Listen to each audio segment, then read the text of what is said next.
least 30, 45 Oh. minutes. So if you wanted to go grab food, Okay. it's just that main building, and then they can show you where. I think there's a buffet. Oh, okay. If Cool. not, if they, for whatever reason, close the buffet down, please feel free to order food and then Oh, it'll be yeah. on our time. Yeah.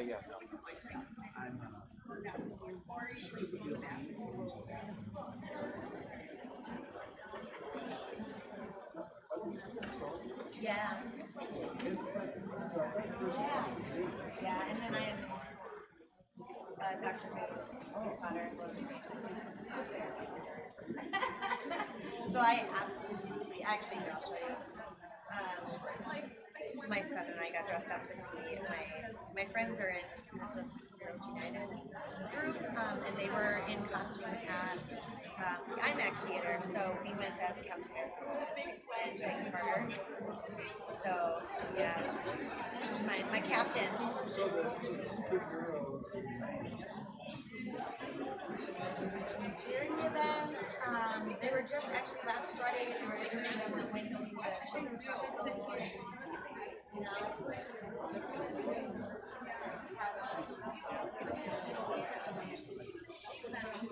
And like my friend has like a football, Iron Man. It's really cool because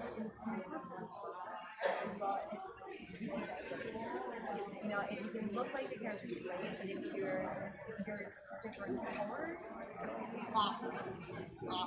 It's like anything goes, and I love it. So it's really like the quality of costumes are that's why usually screen or comics. Yeah. Minnesota Superheroes United, and then Star Wars. There's a Minnesota Force. We're part of Minnesota Force. I do not. But we have a lot of stormtroopers. We have every. I'll give you my. I'll see if I can find a card because I've photographed a lot of events like at the Twins game. We have like the entire, and that's actually the Rebels Legion. So that's actually approved costumes that's screen accurate. Yeah. The Minnesota ones are more like informal.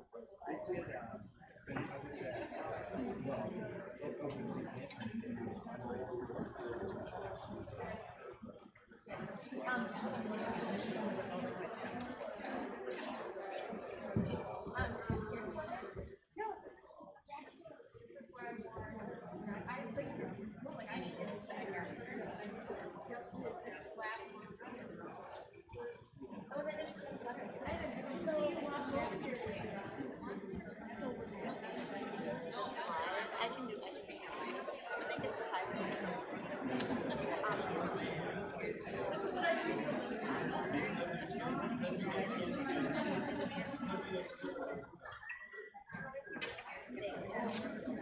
This is just going to keep rotating. Yeah. So this is what's on there right now. This is what's next. And all you have to do is move the It's not. Nothing happens.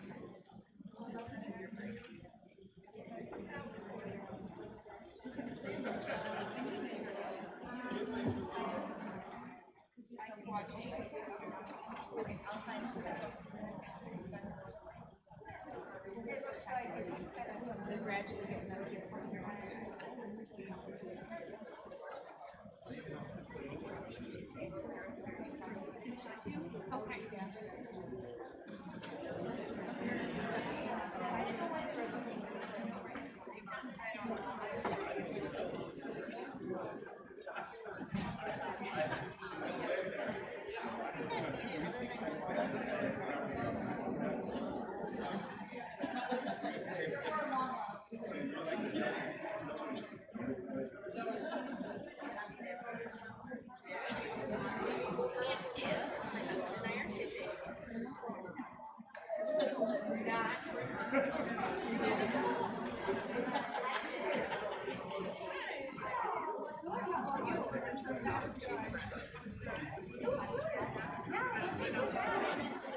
Hello, hello, hello.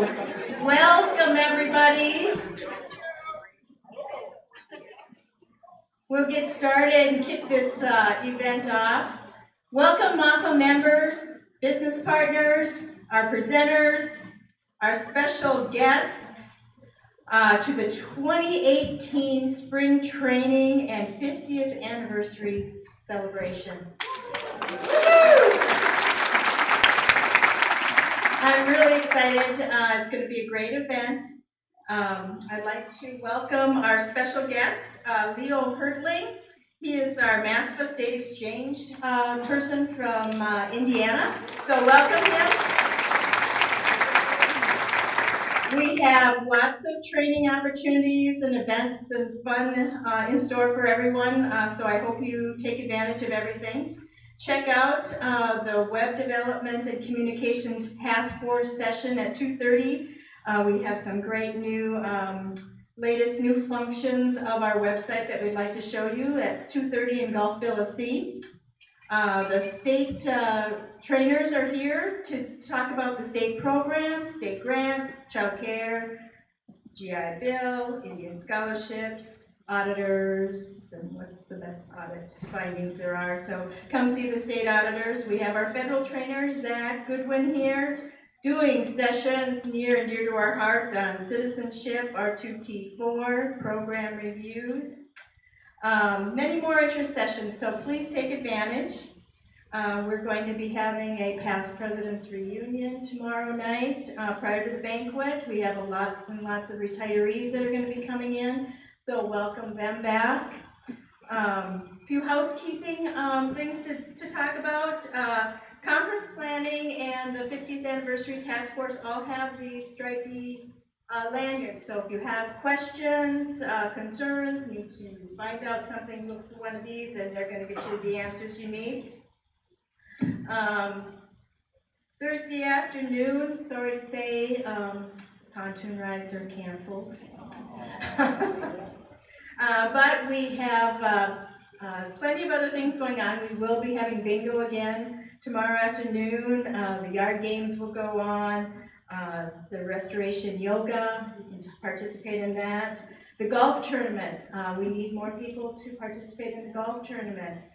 Please sign up. You don't have to have any experience. You don't even have to have clubs. There are teams that are willing to share their clubs. So please get involved. It is for charity.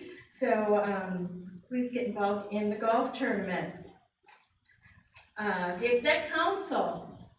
We tasked the 50th anniversary task force 2 years ago when we first started planning this with the creation and selection of a new logo for MAPA. We ran a contest to create the 50th logo that you saw come up here that we are using on all our programs. The winner of that was Stephen Habib from St. Cloud State University. He graduated in May, and he designed that for us, and we gave him a $250 scholarship for his contribution to us.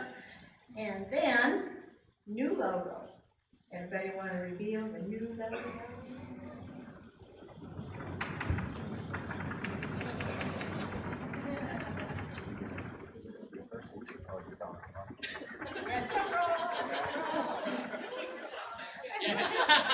I suppose that would be equal, wouldn't it?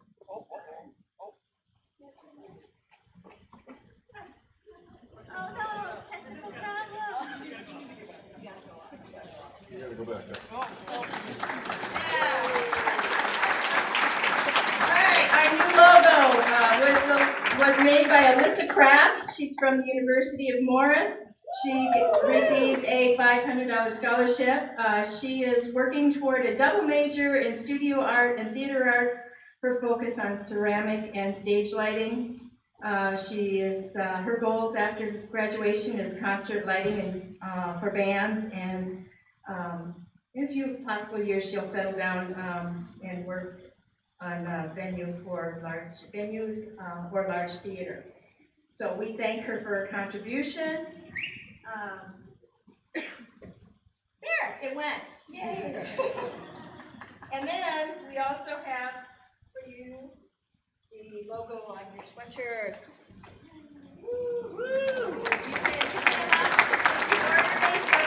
You can pick them up throughout the conference in the back of the registration area. And so don't all go there at one time, but you can pick them up throughout the events. Leadership Masters graduation. I'd like to introduce Katie Hendricks and Sean Johns, our co-chairs for Leadership Masters.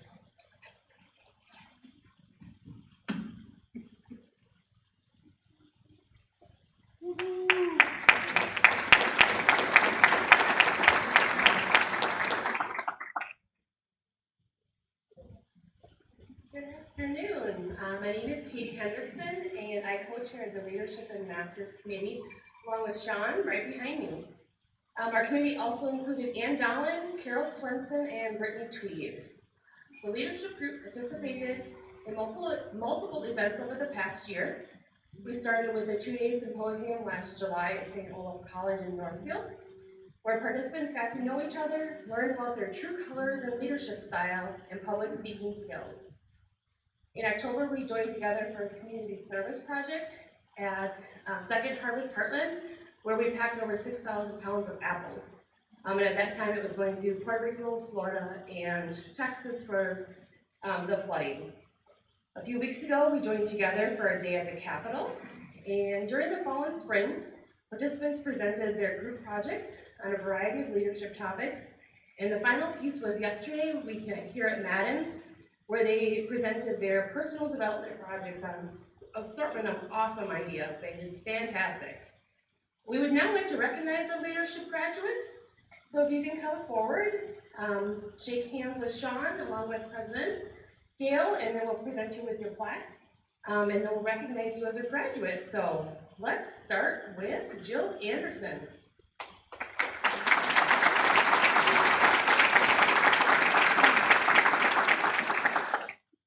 Jessica Denny.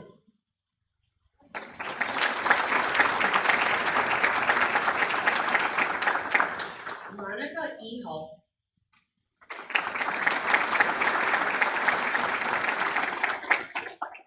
Meng Hugh. Bridget Johnson.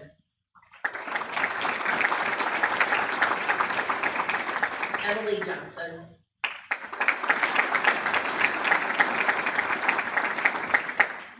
Brandon Congsford.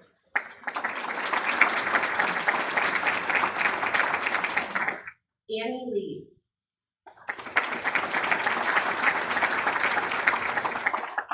And Amanda McCon.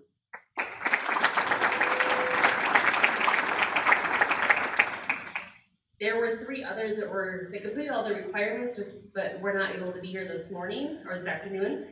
Those were Michelle Dawson, Bryn Juranic, and Isaac Percival. Congratulations, leadership team, both graduates.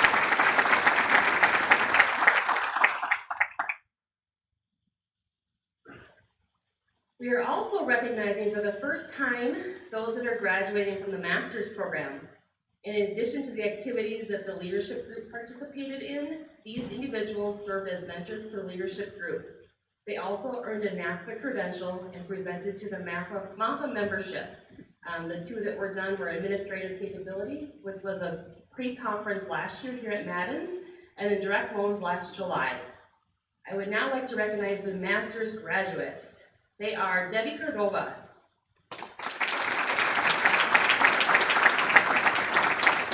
Jessica Crotty,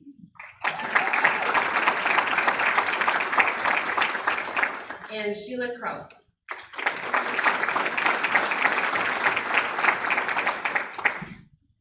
We had 2 others that were unable to attend today, but also graduated from the Masters are Carrie Ellering and Brad Riegel. Congratulations to our MAPA Masters graduates. Sean and I would like to thank all of the participants and our committee members. It was a pleasure working with everyone. This is a great group of people with some awesome leadership skills. So for those that are looking for volunteers to fill your committees next year, reach out to them. I've already told them to fill out the volunteer form. Thank you again to MOP for supporting the Leadership and Masters program, and join me again in congratulating all of our graduates today.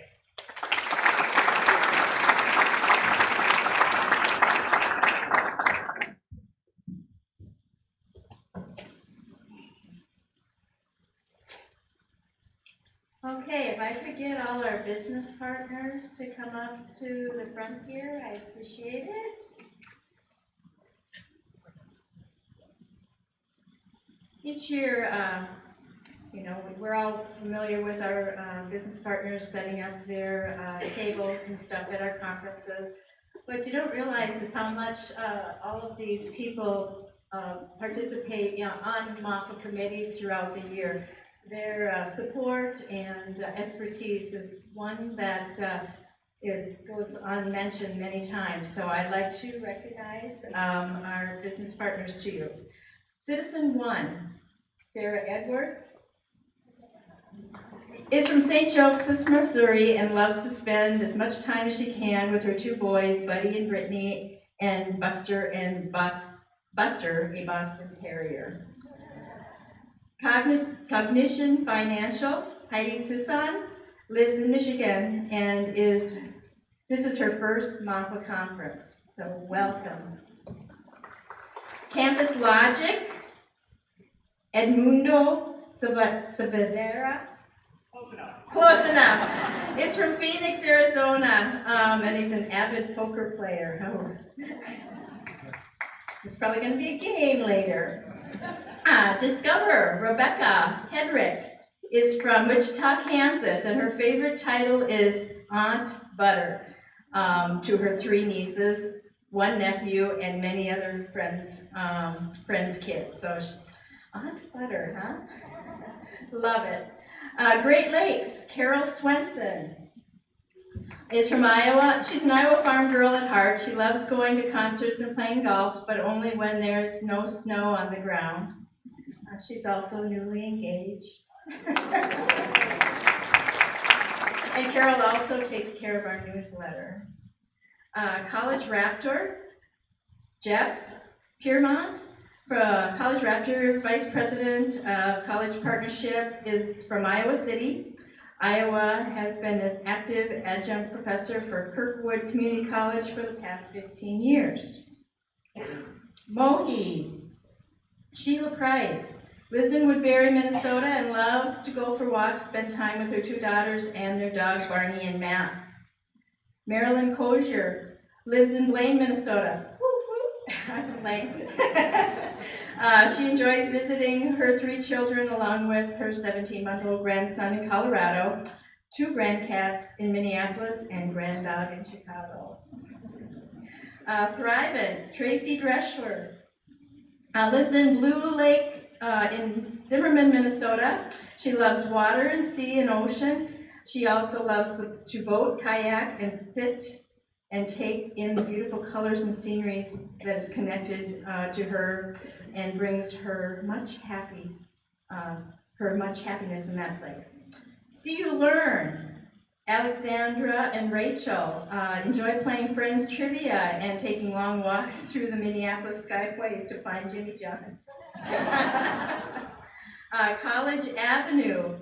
Deb Grossman loves to travel, and she has visited 50 states and only has 2 of the 7 continents yet to visit, Australia and Antarctica. She lives in Carmel, Indiana, with her husband, where she is involved with the arts and the library and loves working in College Avenue student loans and being able to work with the great people of Minnesota. Inceptia. Juan Perez is from Venezuela, South America. Juan enjoys spending time and traveling with his family and friends. Juan is passionate about his work with Inceptia and community service activities in his Christian Fellowship Ministry at the Nebraska State Prison in Lincoln, Nebraska. Common Bond, Jane Lemke, lives near Green Bay, Wisconsin, enjoys annual cycling adventures in the U.S. Wells Fargo, Jana Vanderall, grew up in Dubuque, Iowa, but she calls Minnesota home ever since she came up north from college. She's super excited to open her cabin up this season, which is better known as her happy place. Also from Wells Fargo, we have Karen Kruger.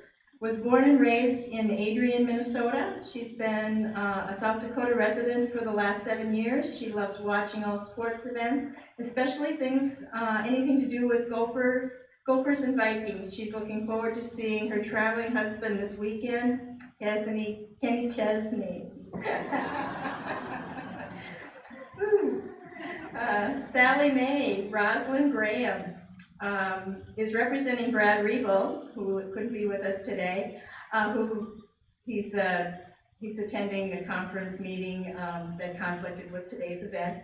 Rosalind is from Anderson, Indiana, and enjoys flowers, gardening, and spending time with her 3 grandsons. I help Maria Savard, lives in Aberdeen, South Dakota with her husband Matt, their son Memphis, daughter Channing, and dog Ruby. She loves watching her son's sports, being outside with her family, and watching trashy reality TV. Also from iHelp, Katie Carlson lives in Aberdeen, South Dakota, and she has a 3-year-old son and a 9-month-old daughter. She enjoys outdoor activities like hiking, hunting, and fishing. Should be really good up here, up north, right at home. UPS, new to us here. Donna Barron is from Deep River Falls and loves to camp with family and friends. And Rory Hoken is from the Up and loves to fish. UP, Upper Michigan, UP, all right, I should know that, my brother-in-law lives there. We don't talk about it much. So welcome, everybody, welcome our business partners, and thanks for stopping to talk with them.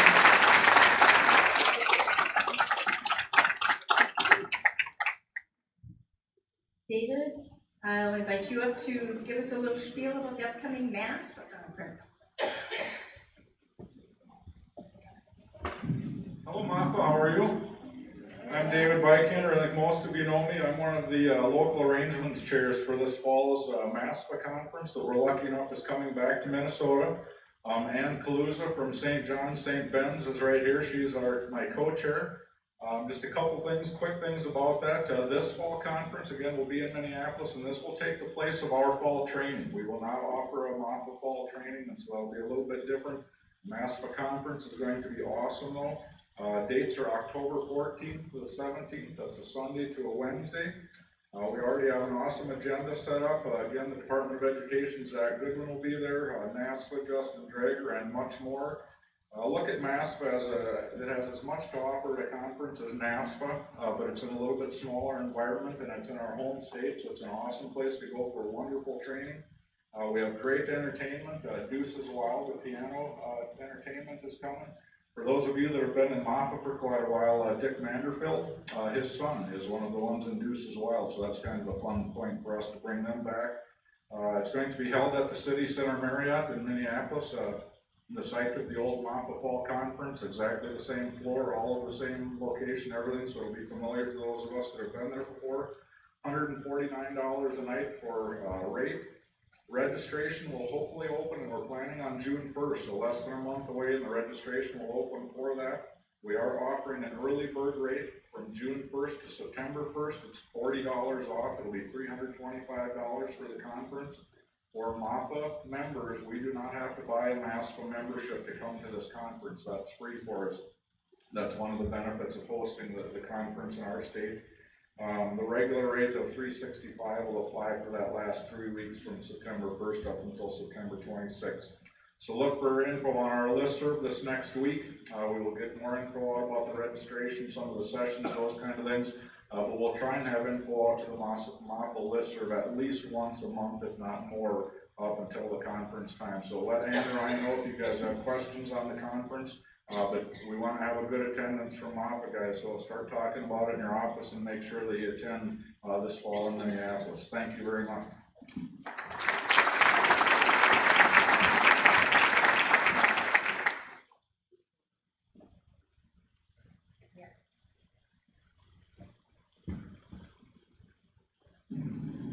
Okay, as This year we have chosen 2 charities to support. Our gift basket raffle charity is Buddy Backpacks. It's a United Way organization for northeastern Minnesota. Elizabeth Kelly, I'll invite her up here and she can talk to you a little bit about Buddy Backpacks.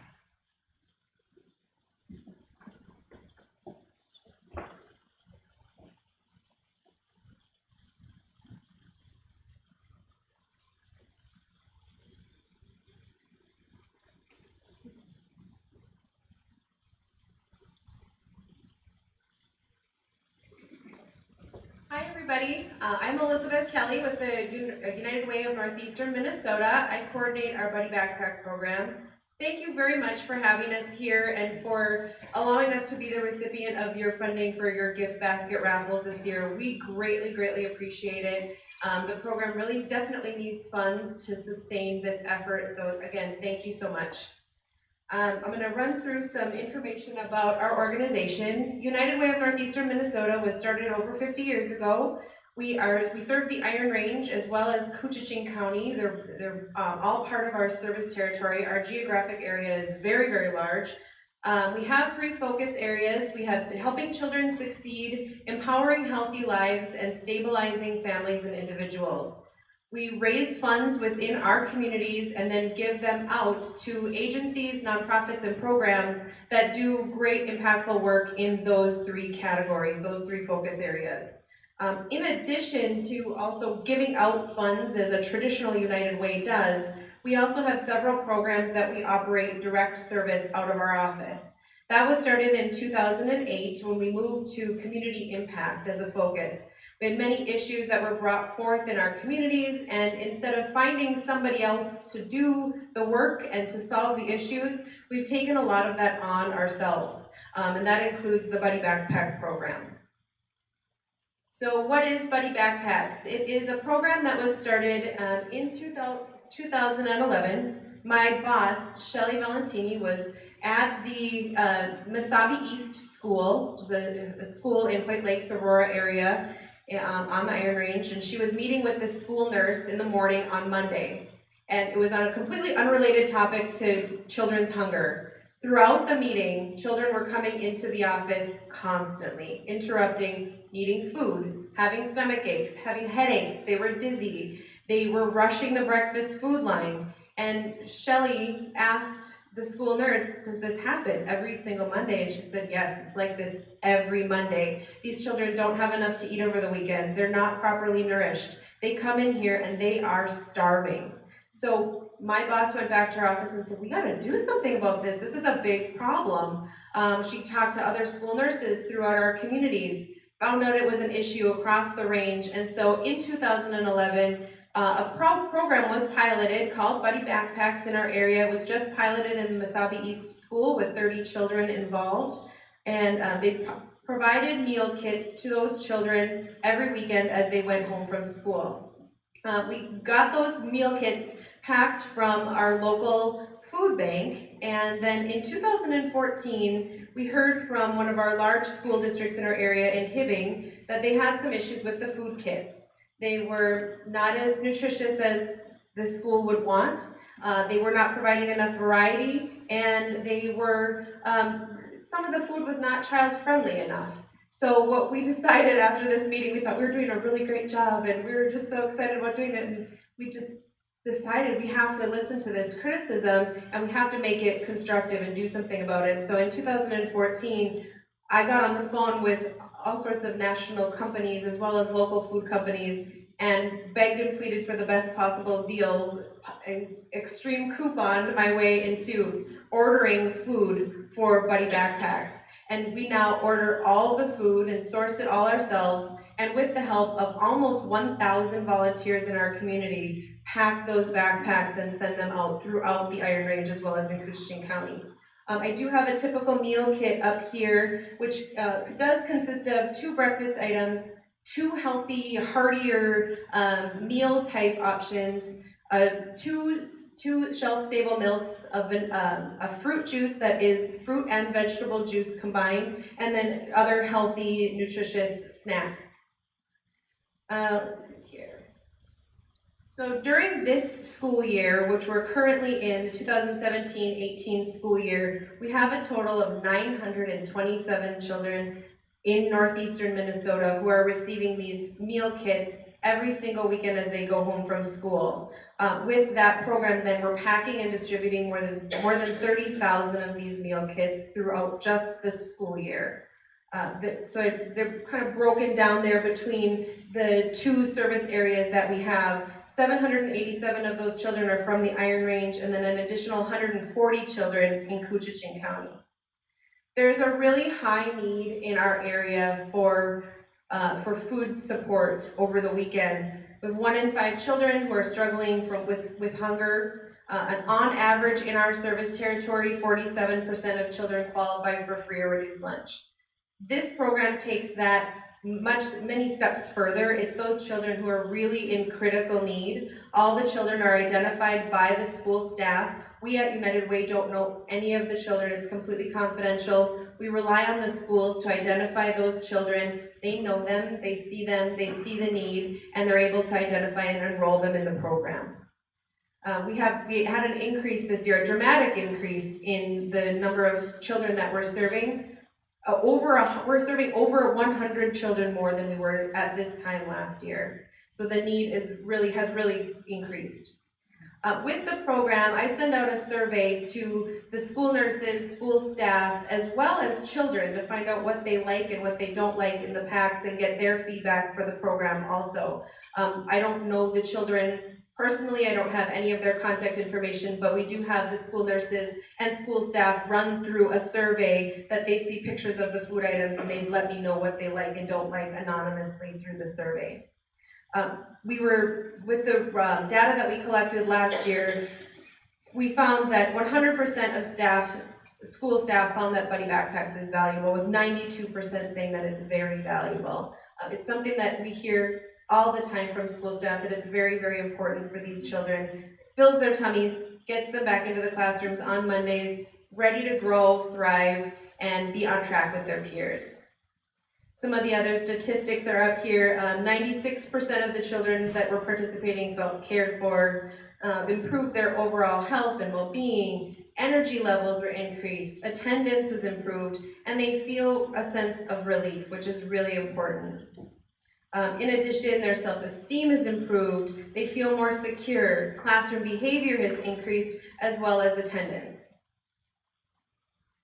We hear that the nutritional quality, variety of items, age-appropriate items, and the quantity of food are all adequate and up to expectations for the school staff. And I just have some quotes here from what school nurses and teachers had to say about the program. One of them said, "I was given a hug by a student who told me that they wouldn't have had supper last weekend if it wasn't for Buddy Backpacks." The students are reinforced that the school and other people really care about them and that are looking out for them through the help of Buddy Backpacks. We did have a student who was on a sports field on a Sunday evening. A school nurse was in the area and they were playing, and it was a warm evening, running around, and the child passed out on the sports field. The school nurse didn't know the family's situation, but came over to talk to that child and help them, and were able to enroll them on the Buddy Backpack program once they found out that child hadn't eaten anything over the weekend since Friday at school lunch when they got free lunch. Other than that, they didn't eat anything over the weekend. So that's what this program is designed for. It helps children to feel valued and motivates the children to attend school. They feel a sense of generosity and appreciate others' actions. There was recently a teacher who told us that they had a food drive within their classroom to raise food for those in need in the community, and one of the children brought in an item from their Buddy Backpack to donate. They said, "I can do this, I can actually contribute." They didn't have food to bring in from home, but this was something that they took ownership over and was able to put it into the food bin. The teacher then snuck it back into the child's backpack, but really told the child how much they appreciated the generosity. So it really gives them a sense that somebody is out there caring for them. Like I said, volunteers make this program possible. We have 20 packing sessions throughout the year, 950 volunteer spots were filled, and many of them come back more than once. Stephanie from HCC came and helped pack those buddy backpacks as well as Pam. They've been there and packed those food kits, get their hands on them and pack up the meal kits and get them ready for the children to come. And we have one volunteer who delivers them across our service territory. And these are some of the things that the children said why that the program is important to them. One child said, if I didn't get a backpack, I wouldn't have anything to eat over the weekend.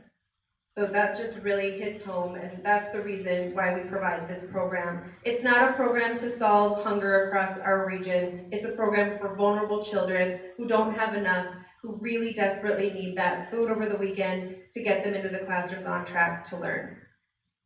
So again, thank you so much for your generosity and for buying those raffle tickets and for supporting United Way of Northeastern Minnesota's Buddy Backpack program. We greatly, greatly appreciate it.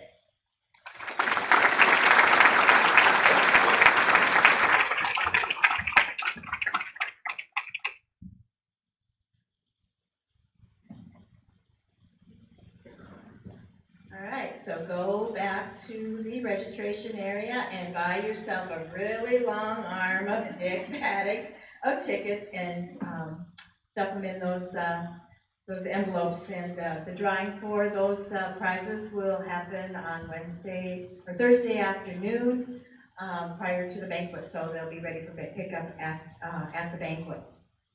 Our next charity, this is being sponsored by the golf tournament on Thursday afternoon. All donations, whether you're participating in the golf tournament or not, are accepted. And our recipient of that is Charlie's Halos. And I'd like to introduce Danielle Lefebvre, and she'll tell you a little bit about Charlie's Halos.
Hi, my name is Danielle Lefebvre. I'm a proud parent of a Koen survivor, and I'm also the founder of Charlie's Halos. I want to start off first by thanking Martha for this opportunity for to be able to touch so many families' lives and let them focus on their little angels in the hospital versus having to work on the tasks of daily living and everything else that life comes with. Before I get too in depth about the charity itself, I'd like to share my story a little bit so you guys have a better background of how Charlie's Halos really came to be and the backstory of where Charlie, where it came from. So I got married in November of 2012 to my amazing husband, Martin Lefebvre, and we wanted to start a family right away. And unfortunately, our plan was not God's plan, and I had infertility. So it took us 2 years to conceive, and I found out I was pregnant in October of 2014. Unfortunately, about a week after I found out I was pregnant, the pregnancy just kind of went downhill, and I became very ill with hyperemesis gravidarum. Anybody knows what that is? It's basically extreme morning sickness. I was in and out with IVs. I even came home with an IV as well to keep me hydrated. The pregnancy continued to get worse throughout the whole 6.5 months I was able to be pregnant. My blood pressure kept raising, I kept swelling, I had migraines, I blacked out, I could no longer drive. So therefore, closer towards the end of the time that I was pregnant, just things got so bad that I ended up in the hospital a few times, and from the time that we knew something was serious, I ended up delivering my daughter 2 weeks later at 29 weeks gestation per day. She was 2 pounds, 7 ounces, 14 and a half inches long. To give you an idea of how small it is, she was the size of my hand. She was due June 16th, 2015, and she was born March 31st of 2015. First off, no parent should ever have to have a NICU journey, but if you do, St. Hospital is a great place to be. My journey was really rough, just like any mother that has a premature child. I don't even know how to explain the emotions that go with it when you have a baby by emergency C-section. You're not expecting it. I knew I had problems and maybe she might come early to a degree, but we were not expecting it that day. I had gone into a hospital on a Friday. I was admitted for several days, and then by the time I got released, because they thought I could do bed rest at home, I went back into another appointment that following Friday. He said, get through the weekend. My doctor was going to be gone that weekend. So I said, okay, I can make it. I can make it through the weekend. I knew I was getting sick because on that Saturday I started having a high fever and started getting nauseous. The parents, kept stopping in because I couldn't get up other than to go to the bathroom. Told them I was fine, even though they knew I probably wasn't. Waited for my appointment on Monday, and they just something was seriously wrong when I'm sitting in clinic for 3 hours and they keep telling me to do my test before bed. I got admitted that night to the hospital. The doctor had told me to keep my nerves down, my blood pressure down, that, I'd probably be on bed rest in the hospital for about 2 weeks. Little did I know, once they got me there and got me admitted, they started me immediately on magnesium. For anybody that's ever had to go through that, they compare it to chemo. I've never had chemo, but that's what's compared to. And I had my daughter in less than 24 hours later. She was so small, and I didn't even get to see her because I was so sick. So they took her by C-section, and I didn't get to see her until April 4th for the first time. And when I held it for the first time, I still don't even remember it. I have a picture, but I don't recall. Not only are the moms trying to go for main C-sections, because the majority of these premature babies do come through cesarean, a lot of them have to feel physically and emotionally, because when you're not having that expected delivery, you're not getting that instant bond with your child. You're still protective over them, but you don't have that instant feeling that you have a child. You kind of end up going through those feelings as well, and then you have to learn something entirely new life. Your baby is on a roller coaster day to day. One day they can do fantastic, they're reducing respiratory support, and the next day they can be on full life support, and you don't know if they're going to make it to the next hour. That was definitely my experience. I would say my daughter did very well. I volunteered at St. Hospital now in the NICU, so I have seen far worse. But for me, my daughter went on CPAP right away. For people that don't know what respiratory support, you have a ventilator and then you go down to CPAP. So she was down to the next level, and you have to have the ventilator shaking her lungs. She would just have to have a lot of pressure going into her lungs. She did well because she got to get off CPAP within about a week. And then she took nasal cannula and progressed from there.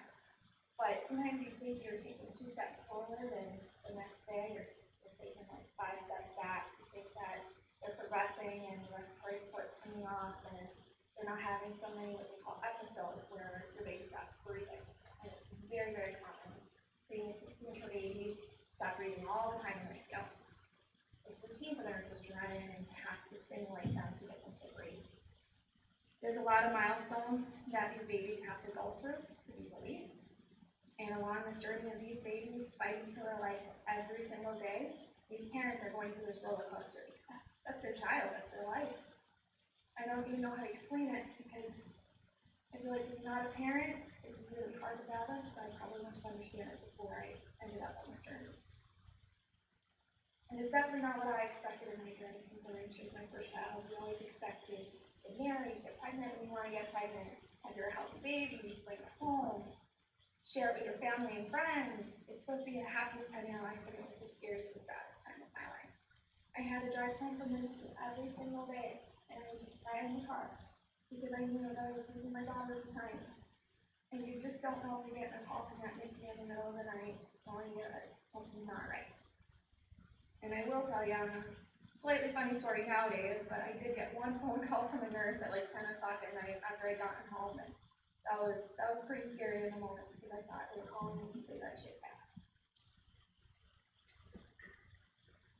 So, very long story short, very long journey short, she actually was one of the amazing ones and came home at 34 weeks and 4 days gestation. That is a miracle. Babies in the NICU do not come home before their due date. The standard time for a baby to be in the NICU is whatever their gestation age, they go to their due date minimally, and then many babies have a longer journey. If you're born with a lot of complications, you can be in the NICU for 6 months and then end up in 60 following. For us, she got out very quick. We did have some hiccups following. She did end up in the ER 2 days later. We got to go home the day before Mother's Day and the day after she stopped breathing at home. So we did end up back in the hospital for a 24-hour stay, came home on an apnea monitor. So that way, if she stopped breathing at home, this monitor would alarm, it's extremely loud, lights up the house, and then I would know something's wrong, and then all of it's recorded in this machine, and the doctor can read it and know what's going on with her baby. After she came home, and we had that scare, she also had to be admitted back again a week later because of GI issues. Like any other newborn, the GI is underdeveloped, it takes time. Most people that have had kids know babies spit up, they have hiccups after they leave. When you're premature, it's that much worse. It takes a long time for their bodies to catch up. It's normally 2 years, even though that's the same as a regular child. So she went back in because she was having allergies to dairy, and so she had started dropping ounces within a day because she couldn't put anything in. We did end up finding a good solution food-wise for her that worked. Praise God.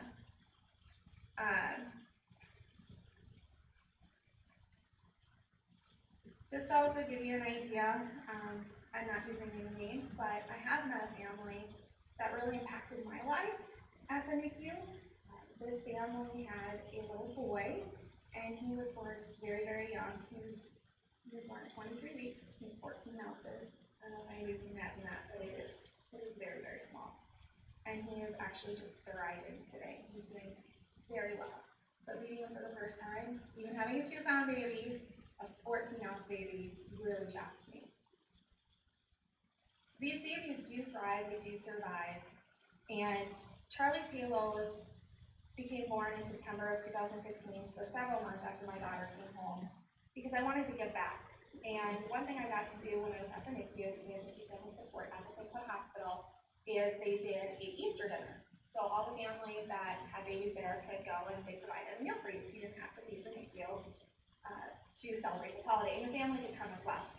So I had actually contacted the hospital and talked to the NICU Family Support Coordinator, Nikki Drennan, who's still there, and kind of brainstormed. And I found out that St. Paul Hospital only provided Easter dinner, and they only provided Thanksgiving dinner, but they did nothing for Christmas. So I decided, well, why don't I try to raise funds to host a Christmas dinner for all the families, so they don't have to leave, and then they can invite all of their family to come to the hospital and use the conference room and have a Christmas meal. They don't have to leave. She thought it was a great idea. So I started trying to come up with ways to raise money and came up with these Charlie's Halos, being that my daughter's name is Charlie, and I decided to create headbands to sell to raise the money, hence Halos, babies, and the angels. And did really, really well and raised quite a bit of money. And I also found somebody who decided to donate an entire meal, which gave us more funds. So now I don't have to pay for the meal.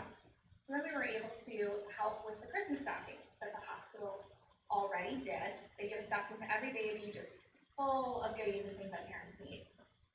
So I got to help with that. Well, people were just outpouring love. So then we were able to extend that and get gifts for the parents. And that's where the totes were created. We came up with that idea between me and Mindy. So these totes come with essentials, things that I tried to remember that I needed when I was staying in NICU. Each room in the St. Paul Hospital has kind of an area for the parents to be, their own couch bed, their own little desk, their own closet, and everything. Kleenex. When you're crying at the NICU, you don't really want to use that rough Kleenex in the hospital. So I decided to add the Cup Plus Lotion Kleenex in the kit. I did rolling totes for parents that were very long-term stay, which would be anything over 2 weeks, but I tried to keep it more where they're, at least they're 2 months. So that way, when you're having a C-section, you're rolling a bag, you're not carrying a heavy weight, and you're bringing things to a friend every day. Because some of these parents are coming from northern Minnesota. It's not just in Cloud County. I also decided to add the hand sanitizer, because you're constantly sanitizing your hands. You do not want that baby getting sick. You do not want an infection coming into that NICU. It is extremely important. That baby is immunocompromised for a minimum of 2 years.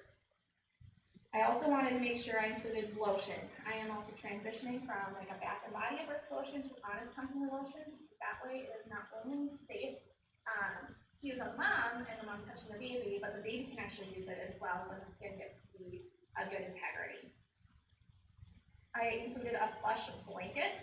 Everybody knows that hospital blankets are thin and they do not keep you warm. And when you're trying to do kangaroo care with your infant skin to skin, you want to have a nice warm blanket because those babies cannot hold their body temperature.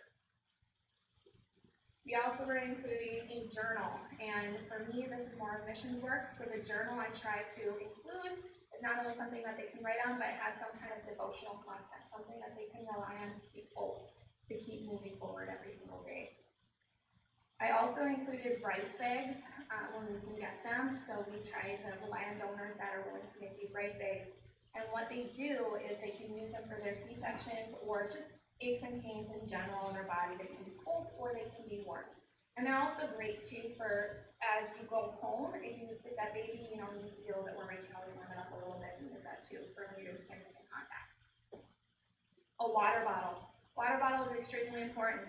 Sometimes when you're sitting in that little room with your infant, you don't want to leave because sometimes you're just sitting there and you're thinking anything can go wrong. You're listening to those monitors, you're watching the beeping, you're trying to observe your baby, and as much as you know the nurses are taking care of your child, your parent, you're worried. So getting up and going up to the lounge to get some water is just so much more convenient to have that water bottle right with you, so you're not getting dehydrated as you're taking care of your child. The totes we also try to, if we can, it's all dependent on donation, is get a gift for each baby. Being that I volunteer there, I try to get to know the families, especially the families that are there really often. Not every family can be there all the time. A lot of parents have jobs and NICUs aren't cheap and not everybody has the insurance coverage. So we try to supply them with what we can. If they need some clothes, if we can afford to get some of the clothing for these babies, because they need preemie clothing, they're not starting off in newborn clothing. We try to get them towels, fur breaks, pacifiers, anything we can do to help them with just like the basic needs of their baby. We try to add that to the totes as well. And sometimes we really get to know the long-term families, and if we know their interests and their likes, we will pick up something for them, just for them to have. We also do their short-term cups. And so we didn't have that on the list today or anything for people to donate to, but what the cups are for any family under 2 weeks, so even if they're coming for a day, their baby's born full term, blood sugar issue or something like that, it's a cup with a gift card, usually to a coffee shop. It's got the miniature lotion, the miniature hand sanitizer in there, just to give them a little something, make them feel special. Go get a coffee, try to relax, because one day is too long in the NICU. It's a rough place to be.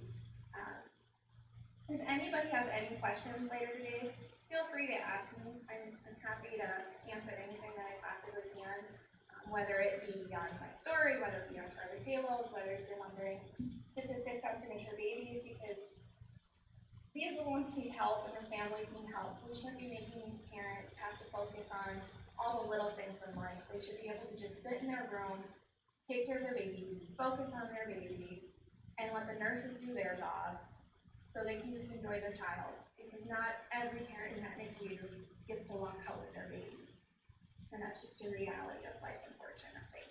So we want to make them as comfortable as possible. Thank you so much, I really appreciate it.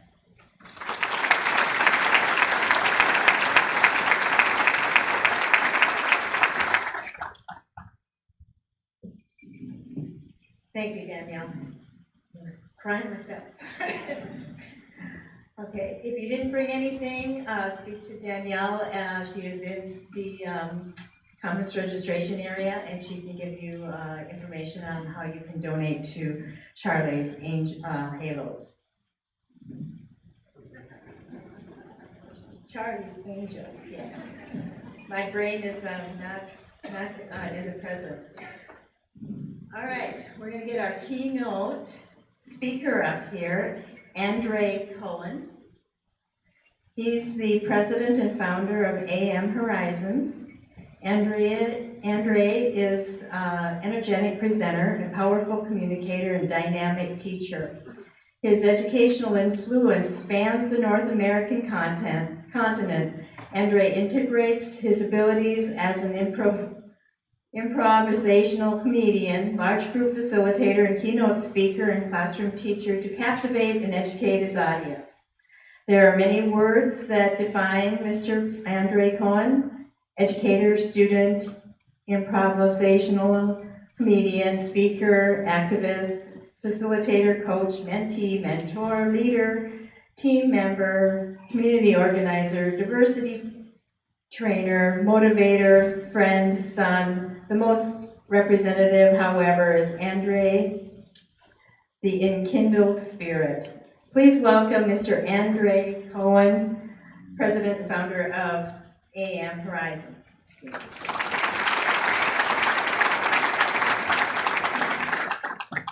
Can everyone hear me? Can you hear me all right? All right, great.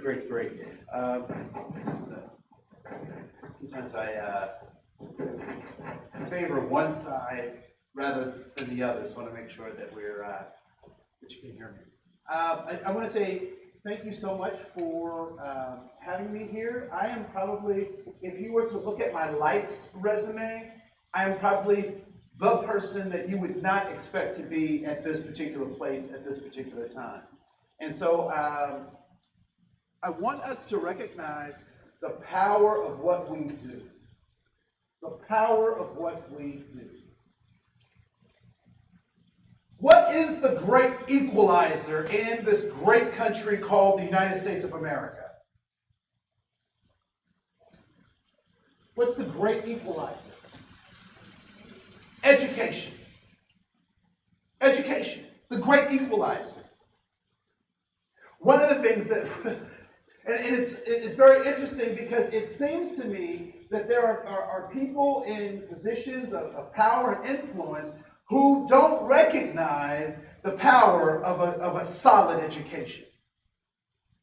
My mother and her sisters were educational snobs. They were educational snobs.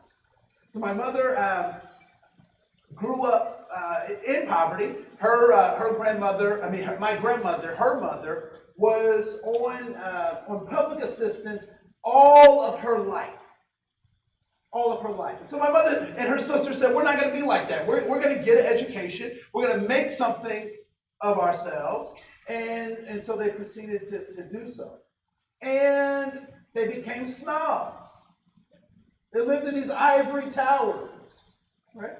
So my uncle, who is 4 years younger than my mother, my grandmother had 13 children. My grandmother had 13 children. And so they're broken into pockets, right? So my mother's, she refers to herself as the first set. And she had 3 sets of twins, my grandmother, right? So very prolific, right? At any rate, so my uncle was a great wrestler in high school. He is hoping to go to the Ohio State University to wrestle, and actually gets a scholarship to the Ohio State University to wrestle. Not to be confused with Ohio State. The Ohio State, okay, never mind. So my uncle, he starts his career, something happens at Ohio State, and he can't complete his scholarship, nor his journey to become an engineer. So my uncle decides that the best thing he can do, given the resources that are at his disposal, is to become a journeyman plumber. And so my mother and her sisters looked at my uncle and they said, why are you wasting your talent? You could be ... And so my uncle persisted. He advanced in vocational schools at the time, and he went to technical colleges at the time, and he sat under people, and he got a skill to be able to do something because he was able to get into an educational environment. Now here's where the joke comes in, right? So who do you think my mom and her sisters called when something went wrong? The guy that was wasting his talent. Who do you think has been in more theaters throughout the world serving with as a civilian with the United States military throughout the world? The guy who was wasting his talent. So one of the things that I want us to remember is that the people that we see in front of us are not limited by what we think about them. But they're only limited by the things that they think that they can do. And part of our job is to provide them with the proper tools to be able to do whatever their heart and their mind and their hands are willing to do. I believe that none of us are worthy. None of us are worthy. None of us brought ourselves here. And so when we talk about this idea of wealth and poverty, what are we really talking about? And so I'm going to expand some things. I'll offer some things to you. And I'll just let you know right now, I'm not a public speaker. I'm a classroom teacher. That's what I do. So I'm going to run this session like I would my classroom. And so I'm going to ask you to participate. I'll ask you to move around. I'll ask you to talk back to me. All right? So this will be a very participatory activity. And how many folks have pens? Does everyone have a pen or something to write with? All right, great. There are enough of us who do that those who don't can borrow from our friends. All right? So this will be a very active time that we'll spend together. So stating that I was a high school and middle school teacher, I did something in my early days that was not something that was supposedly good. The teachers weren't supposed to do this. I taught to the test. I taught to the test.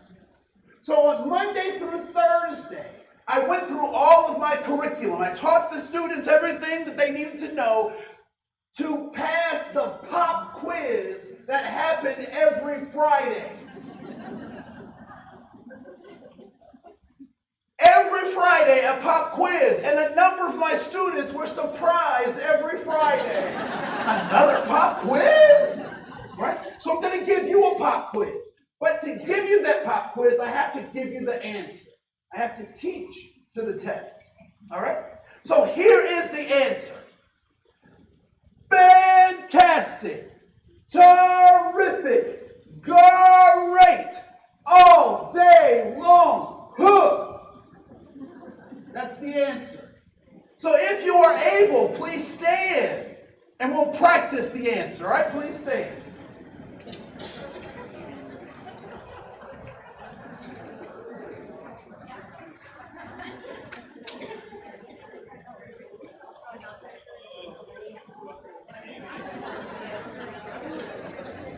All right, here's the practice. Fantastic. Terrific. Great. All day long. All right, I see some of you putting some little hip motion in. That's on you. The hip motion is on you. Right? All right, so I think you're ready. So here is the question. On this beautiful day, how do you feel? Fantastic, terrific, great, all day long. All right, that was good, It is clear that there are Lutherans in the room. I happen to be an evangelical, charismatic kind of person, and we're just like Lutherans, except we rip the cap off the sucker. All right? So this time what I want you to do is I want you to tell me, how do you feel with as you can project, all right? So, how do you feel? Fantastic! Terrific! Great! All day long! Good job, good job. Give yourselves a hand. Give yourselves a hand.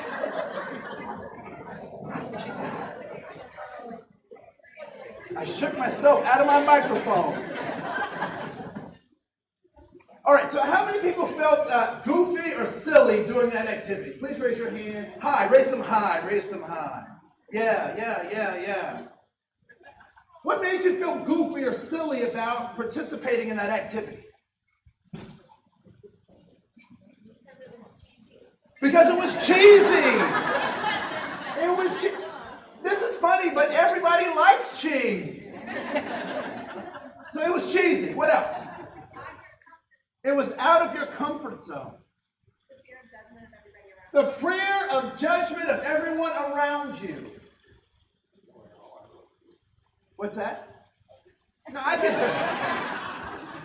I was a middle school teacher, so I hear everything. I just don't respond to everything.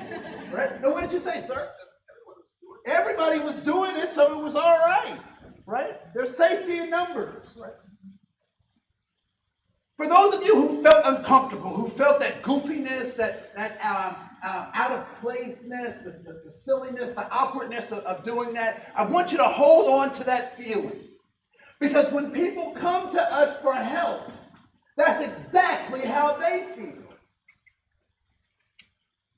How much do you make?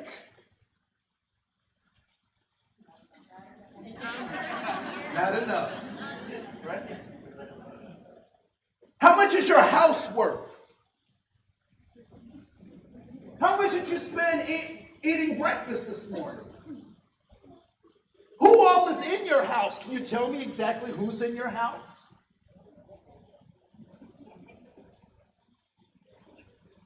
What did you learn about money? Who taught you about money? How well do you do with money? All of these are the kinds of questions that we ask people on a regular basis. We ask people to expose the deepest, darkest secrets of their lives like it's regular. Like it's regular. I love my parents. Great folks, did the best they could. But you know what their place of embarrassment was? Money! You know what was the hardest part? Not having enough. You know what was worse than not having enough? Not knowing how much was enough. So we're in this great democracy. We're in the United States of America, one of the most prosperous nations on the planet. And people are still scrambling for their basic needs. I'm not a communist. I'm a capitalist. I love capitalism. I think it works great. I think communism works great. I think socialism works great. I think all of those systems are great, and then you add people. You add people.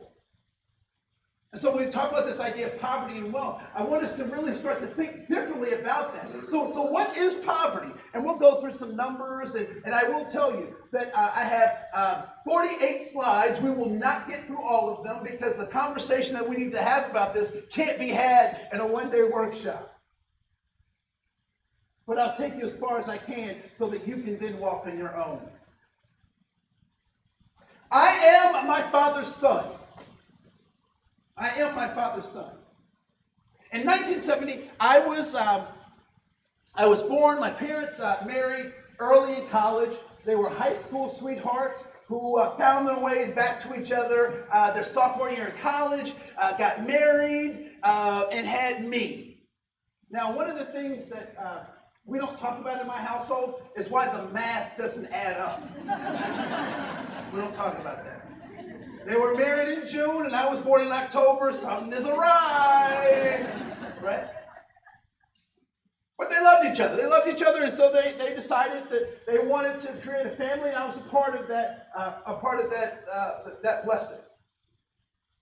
So in 1968, something happened to my father that changed the way he saw the world. And what event do you think could have changed how my father saw the world in 1968? So there was the Vietnam War was happening, but more profoundly for an African American, what event? The assassination and murdering of Martin Luther King. And so my father goes to his father and he says, Dad, I want to do something about the assassination of Dr. King. And my grandfather says, go for it. Just don't do it here. So my dad goes off to college and he becomes a Black Panther. Now, I don't know what you know about Black Panthers or what you think you know about Black Panthers or if you've ever seen a movie about a Black Panther.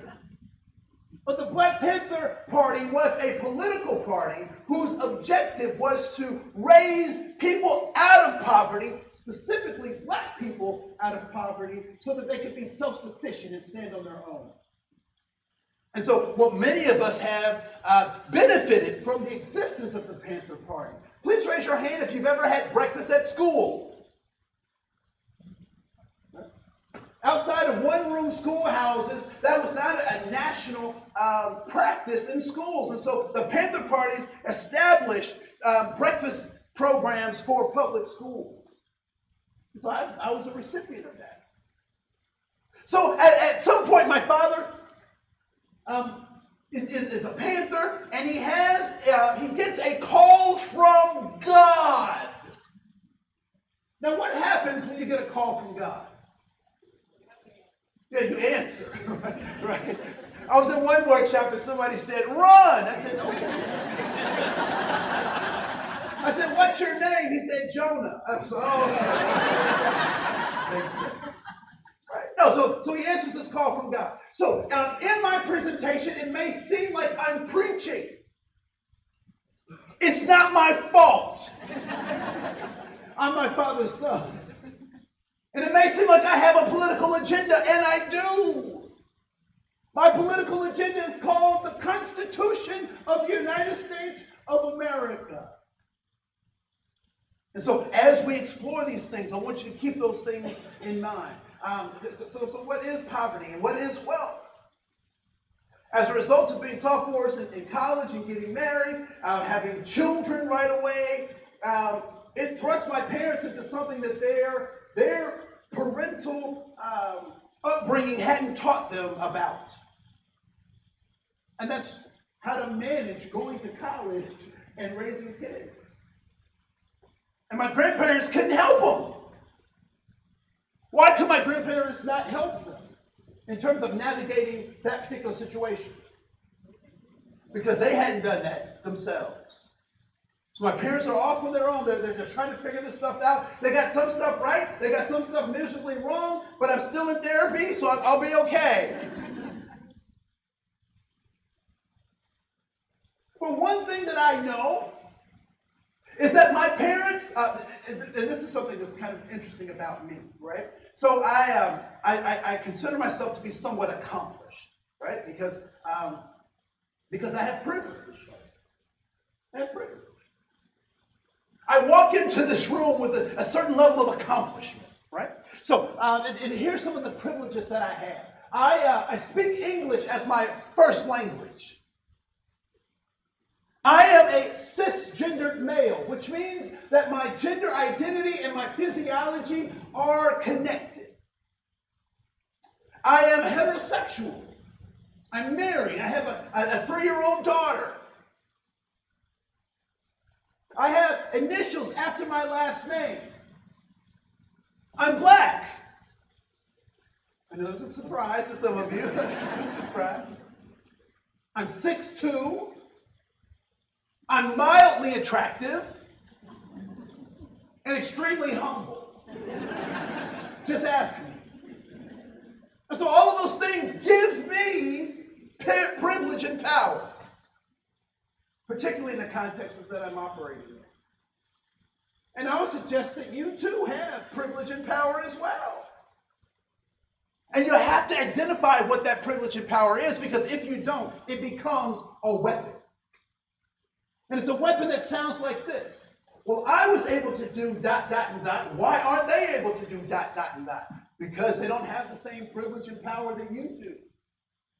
And so my parents, they didn't have they had the emotional support. They had a little bit of financial support from my grandparents. They couldn't tell them how to navigate this landscape of trying to raise kids and be in college. And so my parents took turns going to college. That was their thing, because financial aid and other things they had to maneuver and do all sorts of things. So they took turns in college. And so one of the excuse me.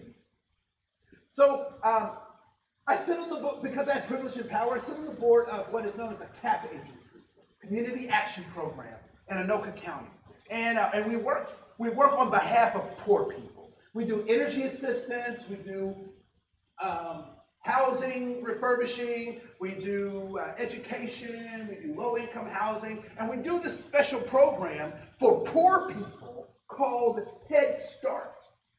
Anyone ever heard of that program? Right. So I'm sitting. The county board had appointed me to this board, so I'm on the board, and I'm really proud of myself, because this is an accomplishment, right? And the county board has said that I need to sit and help these poor people, right? So I'm sitting there, and one of the first meetings I'm at, I'm listening to this program, and I'm like, wow. So who do I call when I'm really excited about things that are going well in my life? I call my mom. I should call my, no. We weren't married then, but if I call my mom, and I say, Mom, guess what? I sit on the board of this program and blah, blah, blah, and it's called Head Start. And she starts laughing. Why do you think my mother's laughing at my accomplishment? Because I was in Head Start. And I said, Mom, we were that poor? Why did I not know as a kid that we were poor? I didn't know, because when the yellow transportation vehicle pulled up, what did I call that? It was a school bus. And where was the school bus taking me? To school. And who were the people there to receive me, to impart in me their knowledge? The teachers. I didn't know it was a special program. And so people ask me today, do you think Head Start made a difference in your life? And I'm not quite sure how to answer that, because I don't know what my life would be like without it. Because I did, I am. And so oftentimes when we talk about this wealth and poverty, what are we talking about? So my parents did not have a lot of money. We didn't have a lot of money. But we were never poor. We were never poor. We would go to a place called the Goodwill. And back in those days, the Goodwill was affordable. I went in there the other day, they had a sweater for $20. I was like, what? Right? No, you can get a whole season of clothing at the Goodwill. And we would also put clothes in a special financing program called layaway. Right? Anybody familiar with? Okay. So we had that. We had that whole process. And so we learned how to do stuff. And so my mother would buy our clothes from the Goodwill, and she would press them, and she would clean them, and you would never know that those clothes weren't brand new. Because my mom said, we don't have a lot of money, but we will never be poor. I learned how to speak the King's English because my mother and my father demanded that I speak the King's English as best I can. Why? Because we were not going to be poor. My dad was a pastor. He had a small congregation, about 100 people, and I did stuff in my dad's church because we were never poor. And so when we start talking about this idea of poverty and what is wealth, why did we not succumb to what the statistics should say about it? Because we had a different kind of wealth. We had self-pride. We had dignity. We had honor. So we were wealthy in different kinds of ways, even though we didn't have a whole lot of money. So if you can, pick up your handout. And we're going to do something called hamburger hot dog. Those of you who have little kids know what I'm talking about.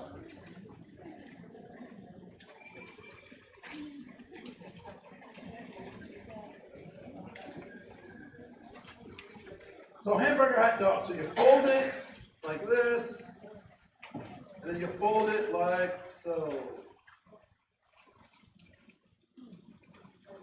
And once you have your handout, it'll look like this. This is the cover.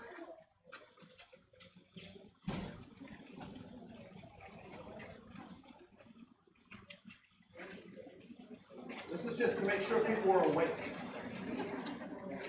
All right, so it should look like this when you're done. Yep, fold it long ways, fold it in half, and then fold it into the square. All right.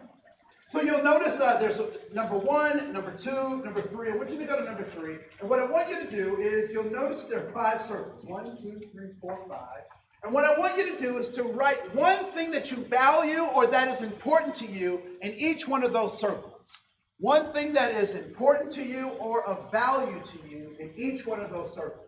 It could be a concept like freedom or justice.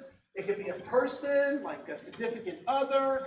It could be a place like Belize or Bemidji. It could be a thing like a motorcycle or a cat. All right? One thing that you value in each one of those circles.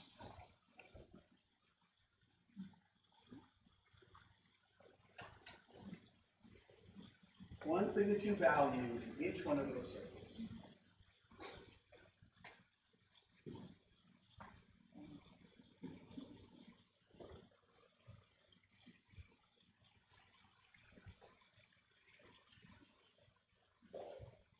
One thing that you value in each of those circles.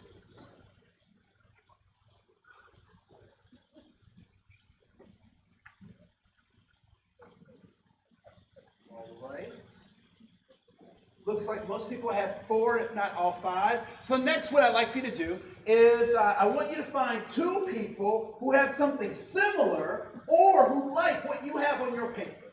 Once you have found those 2 individuals, I want them to sign, I want 2 people per circle. I want you to have them sign their initials for the thing that they either have that's similar or that they like. All right, similar or like. So there are 5 circles with 2 people per circle. You'll have how many as a minimum? You have a minimum of 10. You have 90 seconds to do that starting now.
No, I'll advance it.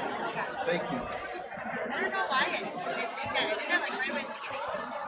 Yeah.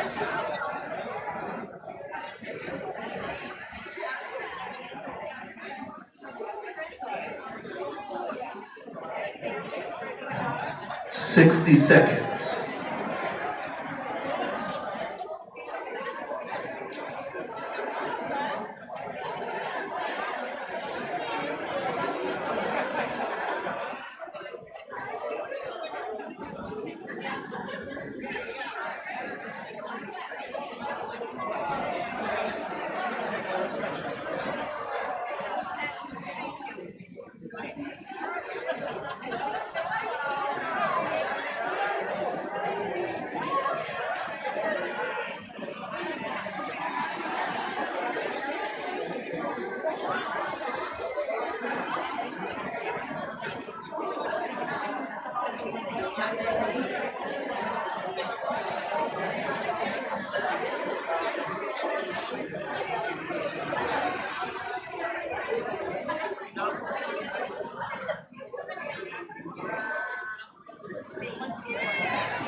45 seconds.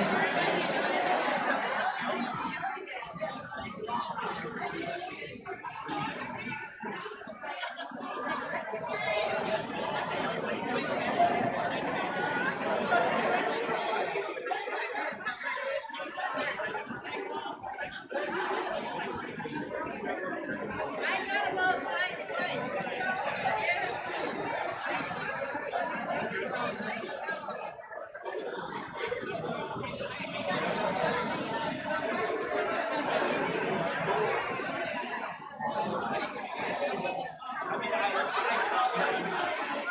30 seconds.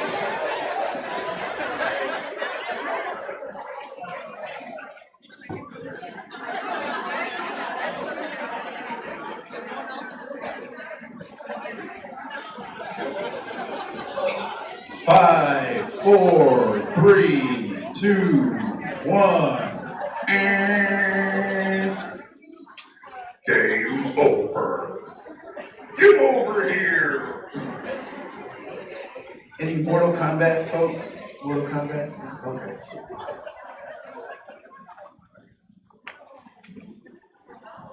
So, was there anyone that was participating that was not able to find anybody to sign on their paper at all? You got no signatures as you're walking around. Okay, so at least everybody was able to find somebody to sign on their paper, right? As you were walking around, were there things you saw on other people's papers and you were like, oh man, why didn't I think of that? I should have wrote that down. Did anybody have those things? Okay, what were some of those things that you saw on somebody else's paper and said, I should have wrote that down? Your husband. I know why she wanted to get away. So your husband or loved ones, other people, what did you see on someone else's? What's that? Reds? Oh, friends. So one more person. Health. Faith. Faith and health. Cool. As you were also going around the room, were there some things that were difficult to find people to sign on, or you actually didn't find anybody to sign on it? Okay, so one was work. So please raise your hand if you value work, even, if you value work, please raise your hand if you value work, even if you didn't write it on your paper. Okay, cool. I heard religion. Please raise your hand if you value religion, even if it wasn't written on your paper. All right, cool, so you're not alone. Can I have one more? What's one more that was difficult to find somebody to sign on? You said love? Okay, he said options. I'll put those two things together. So love, if you value love, even if it wasn't written on your paper, and the idea of having options, if that is, okay. Yeah, I would be divorced by now. So good. So what do you think is the, why would I have us do that kind of activity at the beginning of this session, beginning of this talk? To see how alike we are, right? Why else? To show what? To show the wealth that we have. A grateful attitude, to develop or have a grateful attitude. What else? Where we get our value from. A lot of times when we engage in these kind of conversations, we talk a lot about how we are alike, but we never, oftentimes, or we talk about how we are different, but we never spend a lot of time, or we don't oftentimes have time to talk about how we are both. We are very much alike, and we are very different simultaneously. What do you think poor people want? What do you think poor people want?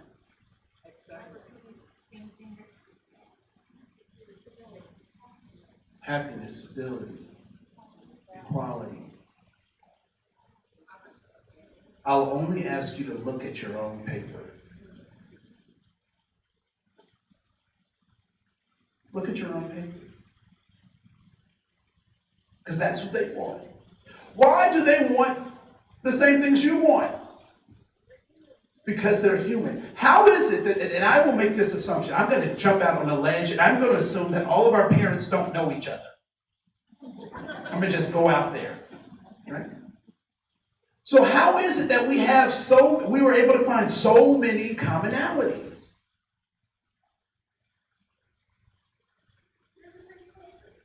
Because we're in the same culture, sort of. Because we're human. Because we're human. So I started talking earlier about my birth, right? So in 1970, I was born October 30th, and I was certainly a treat. It's not a treat. Okay, 30 Halloween, yeah, okay. So that day, I'm being born, and my mom's in the stirrups, and she's she's breathing and all this stuff and going through the stuff, and my father's in the lobby because that's what they did in the 70s, right? So finally they call my dad in, and the nurse is there, and they had a lot of barbaric practices in the 70s, right? Like birthing has gone, leaps and bounds past what it was like in the 70s. And so in the 70s, so the doctor he takes me from the nurse, and he does this barbaric thing, and he slaps me, right? So he turns me upside down and slaps me. So guess what I do? I slap him back. That's an old Richard Pryor joke, and probably the only one I can tell, right? So he hands me up to the nurse. The nurse starts checking my vitals, how long I am, and she does this other weird thing. And she takes my foot and she puts it on a stamp pad, and then she puts it on a piece of paper, right? Anybody ever been asked for your foot ID? Nobody's ever asked me for that ID, right? So I don't understand why they do that. So all that stuff. But then she gets to the part of her duties that changes my life forever.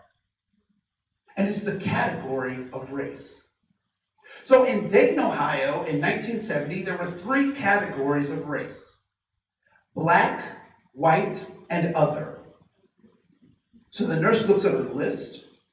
She looks at my parents. She looks at me. She looks at her list. She looks at me. She looks at my parents. And she makes her decision. What decision do you think she made? Black.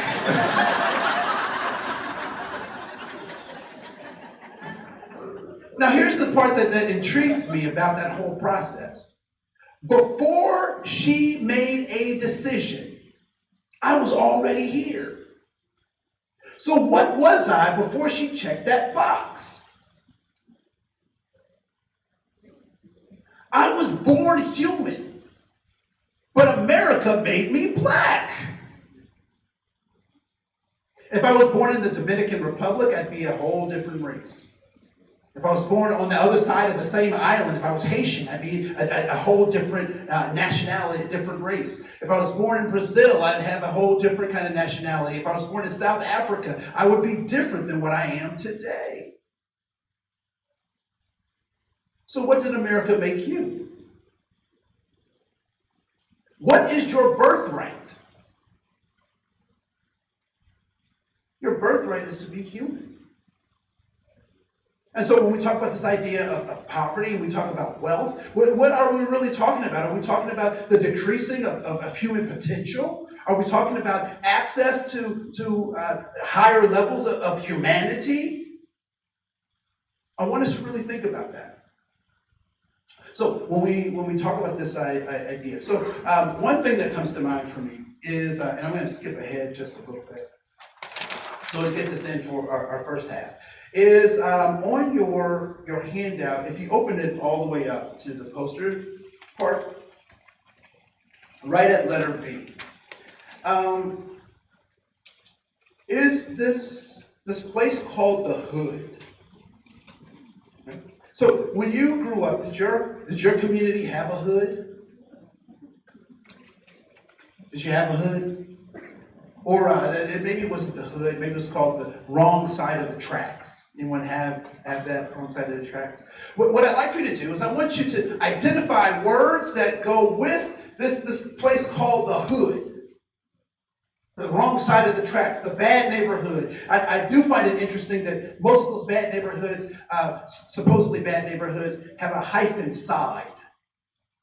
So east side, north side, west side, south side. You know, the good neighborhoods never have a side, never have a hyphen side. I just think that's interesting, right? So at your table, just come up with what are words that describe this place called the Hood. What is this place called the Hood? How do you know you're there?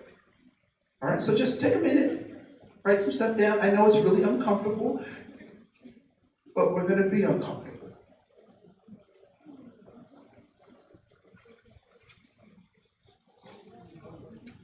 So what is the Hood, or the bad part of South? Yeah.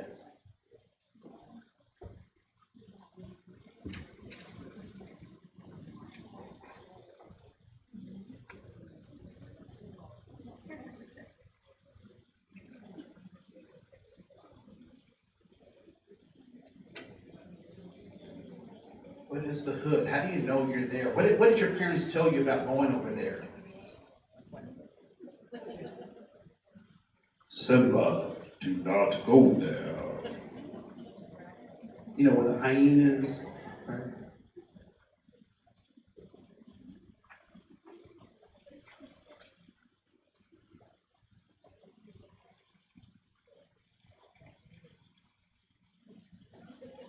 So this is what I will tell you, that people aren't poor, systems are. Systems are poor. And that people are responding to systems. So what is it that all human beings need? Or what is it that all human beings are being driven towards? Or what do they want? And I suggest to you that they're all looking for safety, significance, and belonging. We're looking for safety, significance, and belonging. When we talk about significance, what is significance? I'm a person with purpose and power. All human beings yearn to have that realized in their existence. Right? And I would imagine that your friends probably recognize your gifts and your talents and your purpose, oftentimes more so than your family. Right? So we want to be significant. We also want to connect with other human beings that recognize our significance. So belonging, I want to be connected with people who understand my importance, who understand my value. And lastly, I want to be safe, physically, emotionally, spiritually, intellectually safe, to be in relationships with people who understand my significance. Right? So we're all striving for safety, significance, and belonging. And one of the things we have to recognize is that there are systems in place that that people are trying to adapt and get that safety, significance, and belonging in systems that are not designed to provide that for them. So I heard a quote the other day by not even a quote, it's just a snippet of news, and I didn't grasp the whole context, so I have to go back and find out more information. But there was a young man who is in popular media who said that slavery was a choice. After 400 years, that slavery was a choice, and there are a number of responses I could have to that, and I think that's a dangerous way of thinking because it feeds those people who don't believe that the Holocaust happened, right? So those kinds of things, but that slavery was a choice. And so my first response to that is I appreciate my ancestors choosing slavery because their existence was an act of defiance.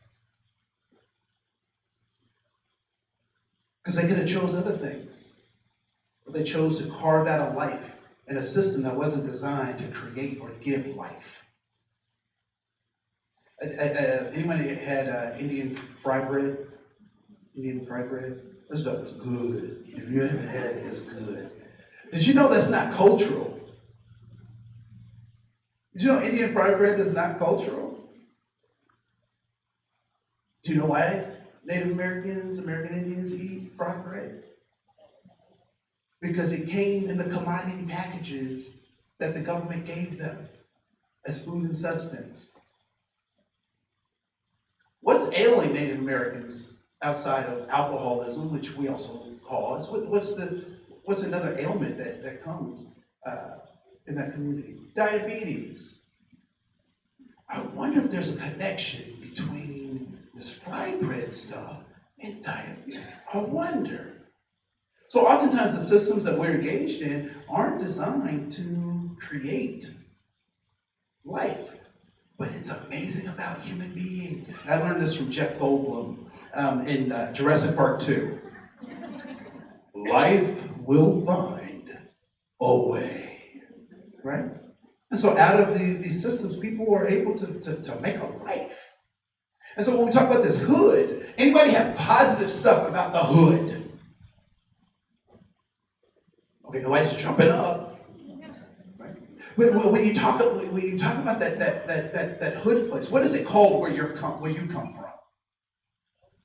The South Side, the East Side, Central Hillside, the North Side. What's that? The Far Side. Do they have names? Are there like cities or neighborhoods that they have names? Are there any names? East St. Louis, East Boogie. Spent a lot of time in St. Louis. South Minneapolis. All right. Cool. So what are the indicators that you're in this bad stuff? That is run down. Okay. That is dirty. That there's what? Bad housing. All right.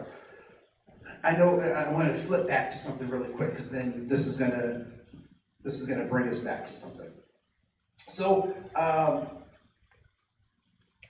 go back to number 4 on the previous page, just really quick.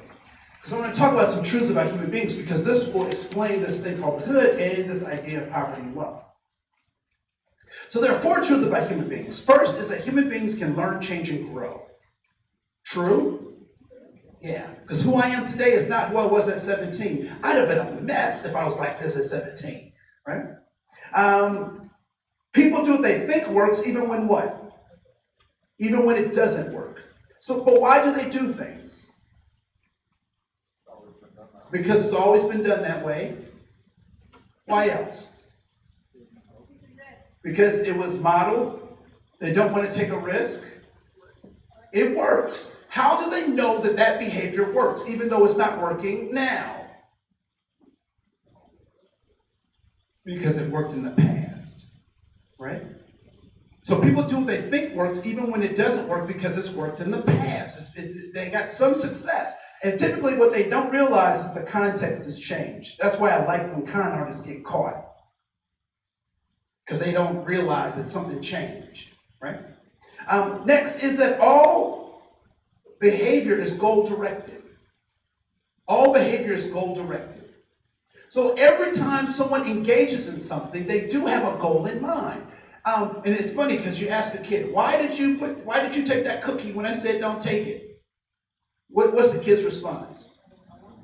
I don't know. You know what they're really saying? I don't know why you're asking me. You know I wanted the cookie, right? So they just shorten it to I don't know, right? But all human behavior is goal-directed. And lastly, that an attitude is a response to a goal, right? And we'll come back to that later. But I wanted to hang my hat on this idea that all human behavior is goal-directed. So I come from a faith community that believes that the earth was created in 6 days and that the Creator rested on the 7th day. Which means that anything created after the 7th day was created by who? By man. That's just my tradition, right? There are other people who believe that the earth is on the back of a turtle, right? There are other folks who believe in other creation stories and whatnot, but that's just ours, right? So I talk a lot about this 8th day principle. This 8th day principle. Because what do we know about the stuff that humans create? It's temporary. It needs management. And it can also what? Change. What we make can change. We recycle, we upcycle, right? Can change. So I want you to think about the neighborhoods that you call the bad neighborhoods, whether it's the East Side, who's been held hostage by Anheuser-Busch, whatever the other side of the tracks, the trailer park where I come from, we would call the trailer park the hood, the bad part, right? Whatever you call that. How did that happen to be? How did that come to be?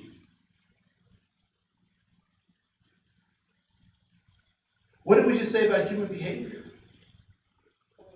That is goal-oriented. That is goal-oriented. So, in your community where there is a hood, is there also a good neighborhood?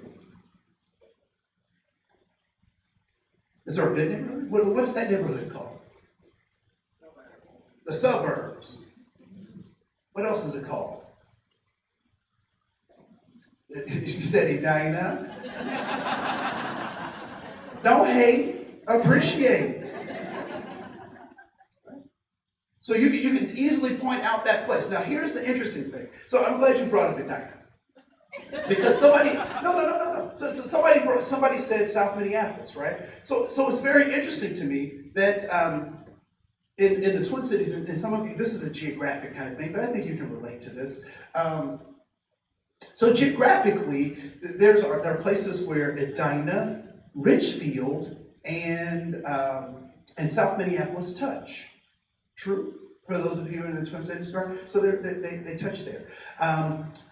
In Missouri, I know that there's South Minneapolis, South St. Louis, that touches the city, that also touches the county. And the interesting thing about St. Louis is the city and the county, but the city is the city and the county, but the county outside of that is not the county, right? So it's the city and the county. It's interesting. And there are places like that touch. So I wanted to explain why a house that's the same square footage in Edina, the same square footage in Richfield, and the same square footage in South Minneapolis can be different in its prices just because of its location, right? And so there's this idea, this concept called redlining. And so we ask, why are people poor? I would say we don't have poor people, but we have poor systems that people are responding to that oftentimes may seem like poor ways. So this video I'm going to play. Hopefully the sound is going to be awesome. So here we go.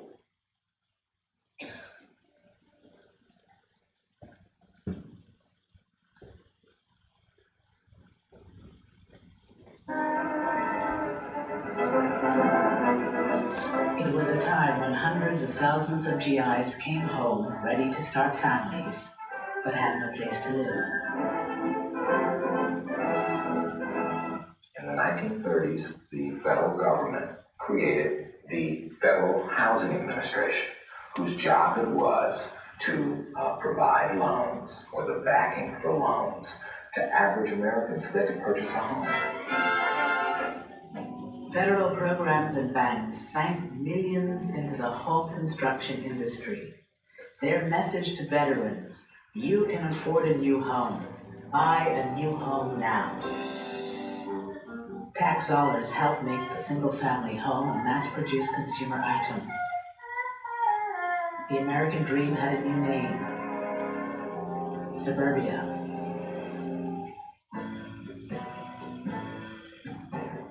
We came to Levittown and we found the model house, and we walked in and we looked around, and of course, in the eyes of a young man who was raised in the ghetto, so to speak, it was an interesting experience, interesting lifestyle, seeing all the new modern conveniences, very fascinating. Eugene Burnett came home with almost 1 million other black GIs. They had fought for the country in segregated ranks. They returned hoping for equality and the American dream. For many, that dream was a new home for little money down at some of the easiest credit terms in history. I went up to the salesman, we're interested in your home, we're interested in buying one, and what is the procedure? Is there an application to be filled out? So forth. So he looked at me, looked around, and he said to me, he says, listen, it's not me, but the owners of this development have not as yet decided to sell these homes to Negroes. The FHA underwriters warned that the presence of even one or two non-white families could undermine real estate values in the new suburbs. These government guidelines were widely adopted by private industry. Race had long played a role in local real estate practices. Starting in the 1930s, government officials institutionalized the national appraisal system, where race was as much a factor in real estate assessment as the condition of the property. Using this scheme, federal investigators evaluated 239 cities across the country for financial risk. So that those communities that were all white, suburban, and far away from minority areas, they received the highest rating, and that was the color green. Those communities that were all minority or in the process of changing, they got the lowest rating, and the color red. They were redlined. As a consequence, most of the mortgages went to suburbanizing America, and it suburbanized it racially. As homes in white communities appreciated in value, the net worth of these white families grew. For most non-white families who stayed in urban neighborhoods, the housing market open to them in the 50s and 60s was largely a rental market. You don't gain equity by paying rent. Where one's family lives in America is not just a matter of taste and preference. You have the issue of housing and wealth. The majority of Americans hold most of their wealth in the form of home equity. So that's their nest egg. That's how they can finance the education of their offspring. That's how they can sort of save up for retirement. It's their savings bank, right? They're living in their savings bank. My family, like a lot of families, is in Detroit, struggling to buy a house. You had a dual housing market, one white, one black. A housing market with one with a lot of demand, another housing market with very little demand. My father lives in the house that I grew up in. The house today, 5-bedroom house, is worth about $20,000. That same house bought in the suburbs would be worth today about $320,000. So whites moving to the suburb were being subsidized in the accumulation of wealth, while blacks were being divested. And these were public policy decisions in which, on one hand, people were given access to property, given title, and subsequently wealth, and on another hand, where people were not given access to property, did not generate wealth, and did not generate the kind of opportunity for the next generation.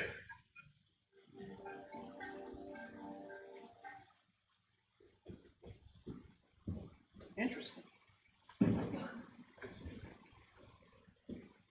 Anyone see any interesting points in that? Were there anything that caught your attention?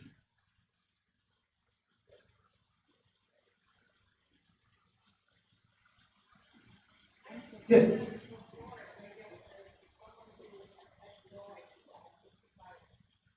So it's surprising. You had heard about it before, but just seeing it in this context. All right. Do you think the GI Bill was just limited to housing? Yeah. So educational opportunities were also shut out, right? So when we talk about this idea of wealth, what is the difference between being rich and being wealthy?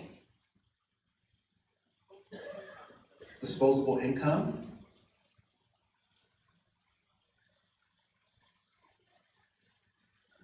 being rich is what I am. Wealthy is what I'm able to give my grandchildren. Right? So when we talk about this idea of the house being the nest egg, right, when you purchase it, let's tell the truth. How many of us, and this is a rhetorical question, will ever own our home as opposed to trading one mortgage for another? My grandparents and their generation, they actually planned on owning their home. My friends and colleagues, we talk about trading for a new mortgage. So if a house is the nest egg, and you only get to hatch that egg when you own it, what happens when you rent a home? No nest egg. Or the nest egg is reduced, right? But what happens if you get evicted from a house that you've rented?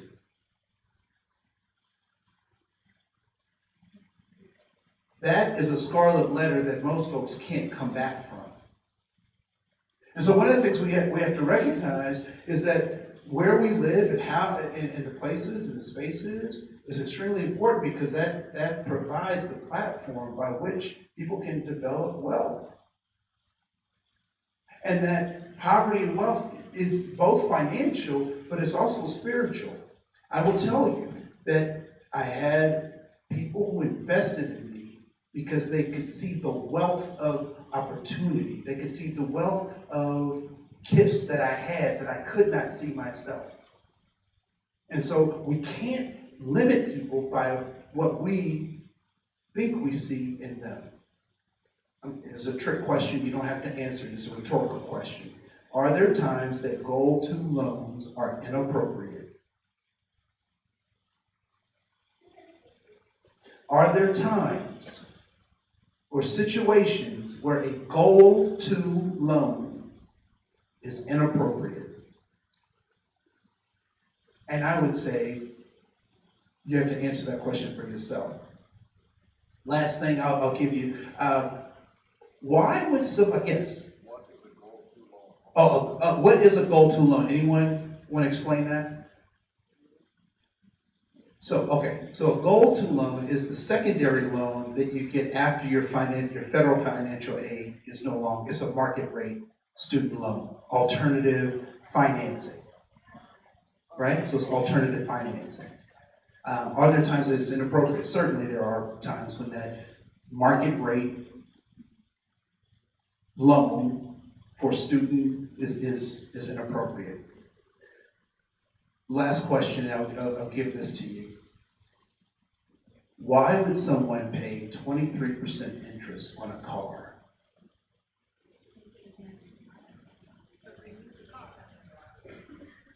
I already gave you the answer.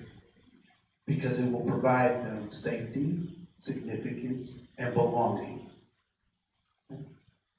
And we might call that person foolish for doing so. However, they need it. So before we condemn folks, before we judge them, I want us to think about what are the motives of their behaviors. I want you to think about the motives of your behaviors. We're all looking for safety, significance, and belonging, and we believe that education can provide that. Whether that's an education in a 4-year institution or a 2-year institution, if it's a trade school, but we have to provide people opportunities that work best for them. So how do we know what works best for them? We have to ask them. To ask them, we have to build relationships with them. I'll continue the rest of this session right after this break. Thank you. Thank you, Andre. Everybody, have a great conference, and remember, if you have questions, contact somebody with a stripe and go in and buy your tickets and get into the raffle. Thank you.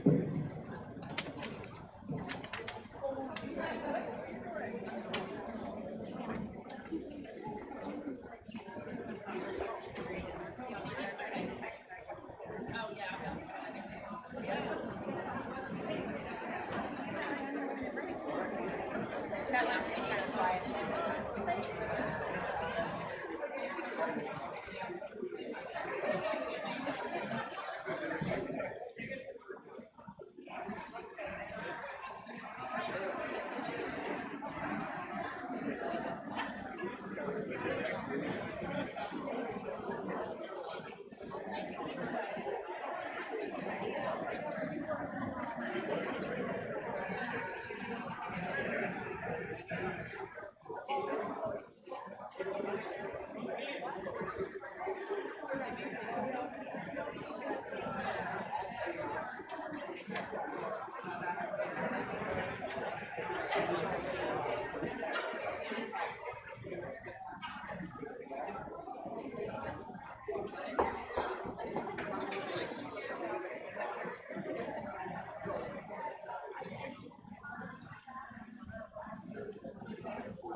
There's Mario.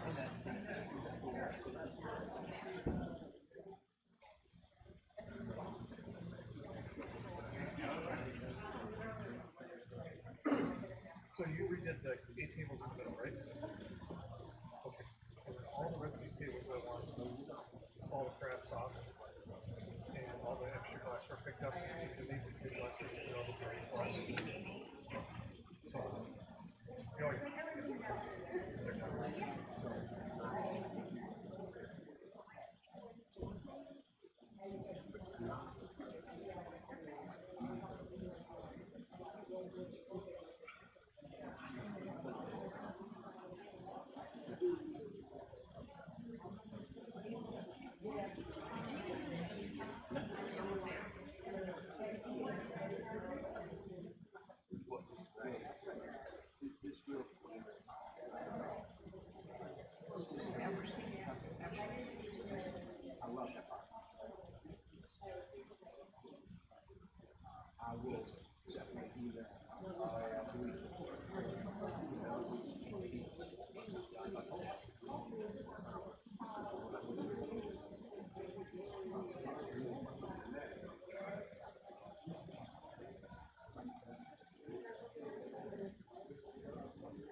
I will not. And as a matter of fact, I might actually step off.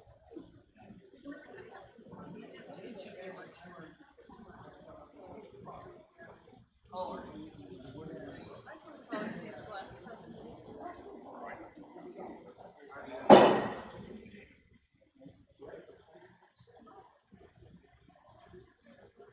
Something like,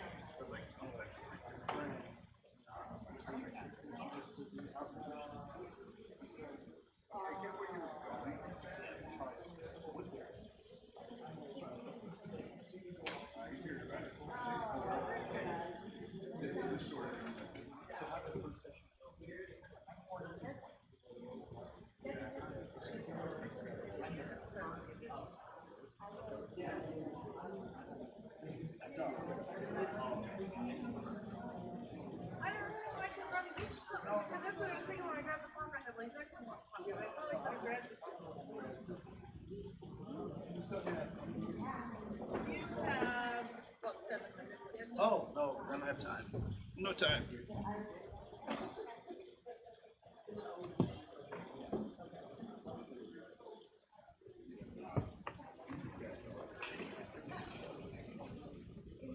What do I have in my bag?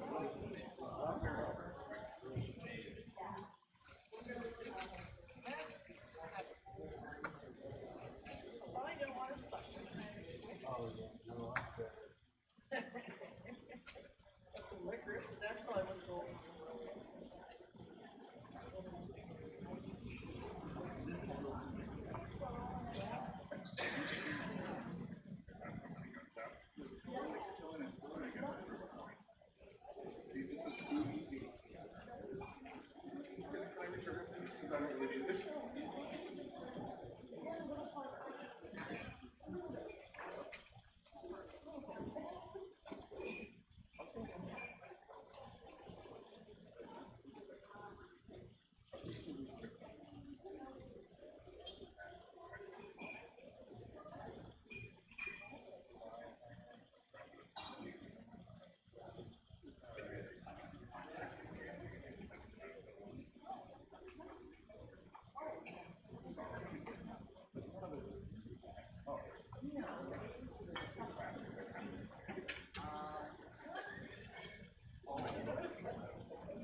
Yeah, I taught, so I currently teach at University of University.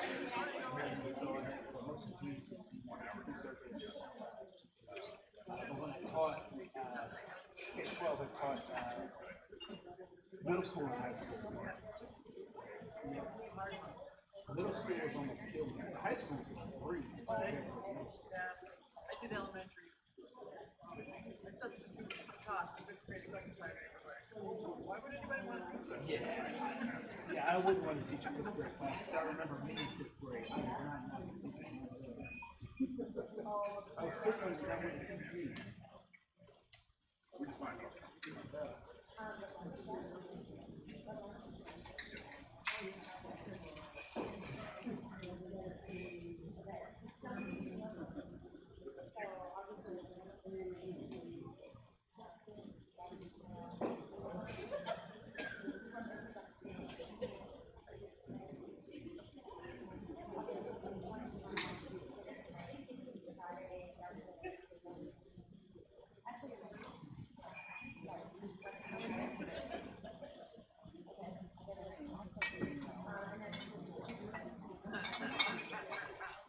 I'm waiting to see you pick up all four of them.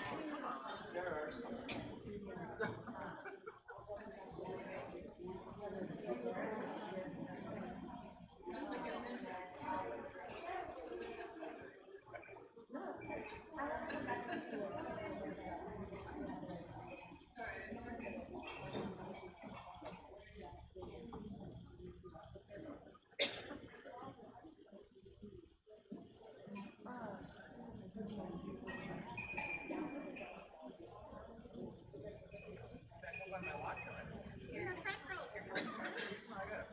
I gotta introduce you to them after you move on.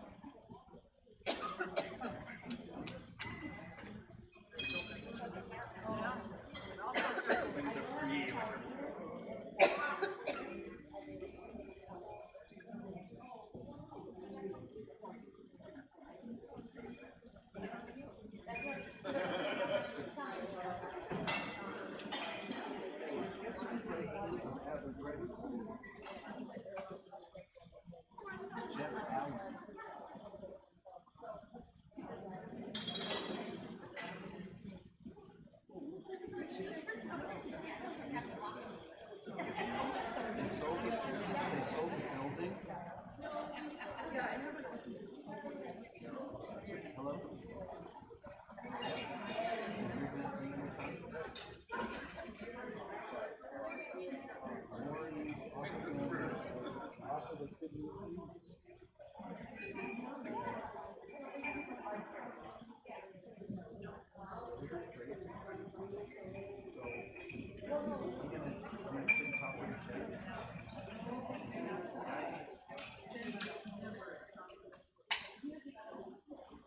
Was my supervisor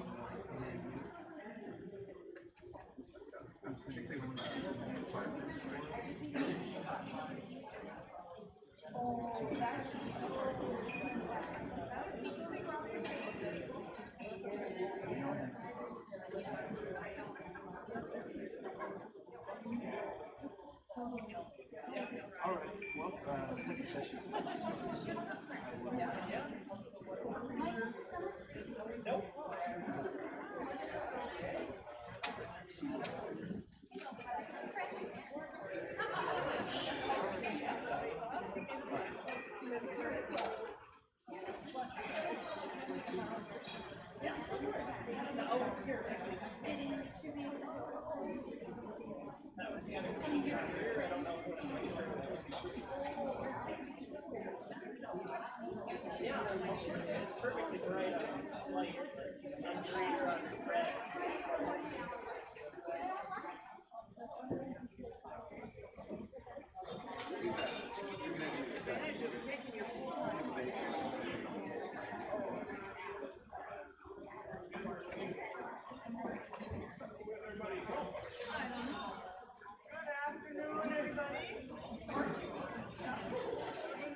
Good afternoon, everybody. Welcome to our first intercession. This session is going to be a continuation of our last, our general session of wealth versus poverty, why are people poor? Again, our presenter is Koen, president and founder of AM Horizons. And I'm not going to read through what Gail read through already. Just know that he's an energetic presenter, a powerful communicator, and a dynamic teacher. Andre.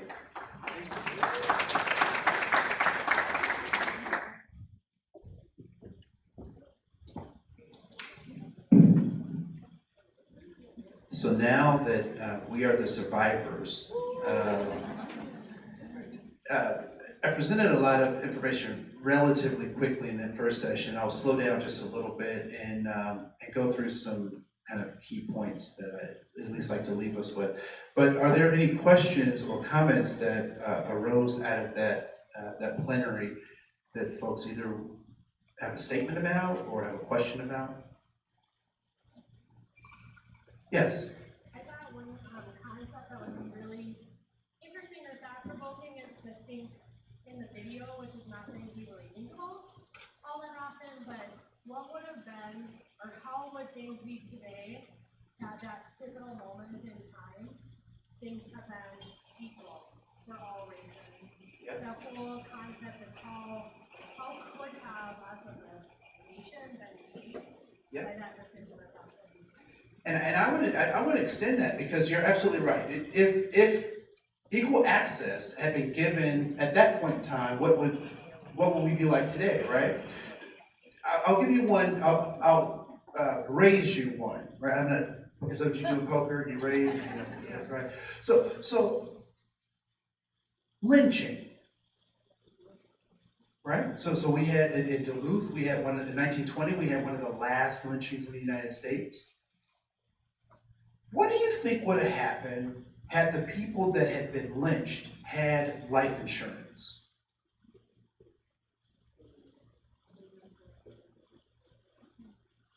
Right?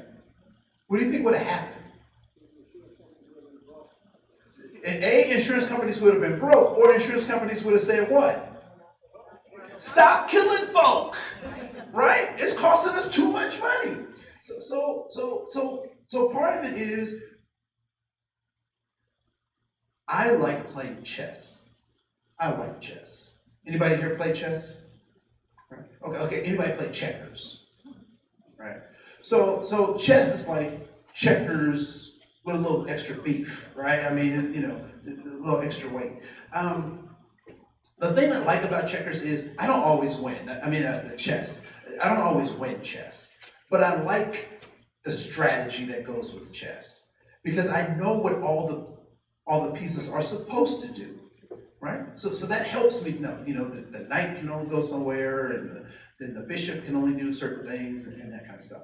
I was just talking with a brother during the break about in your face racism, right? So we were talking about Missouri. So I spent a lot of my developmental days living in St. Louis, Missouri, and I loved it.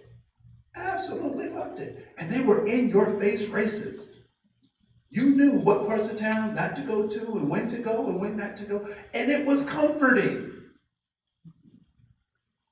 Because I could go to my space and feel good in my space, right? Being here in Minnesota is weird. Because the racist stuff that happens is under the cover of being ICE. It's called Minnesota ICE. Some people add an N to it, So one of the things that, and this isn't in my notes, but you kind of sparked me. You like pushed one of my buttons, right? Is recognizing how we were founded. Right, so our founding, how you begin is important, but how you end is more important. Ask Bill Cosby, right? Seriously, right?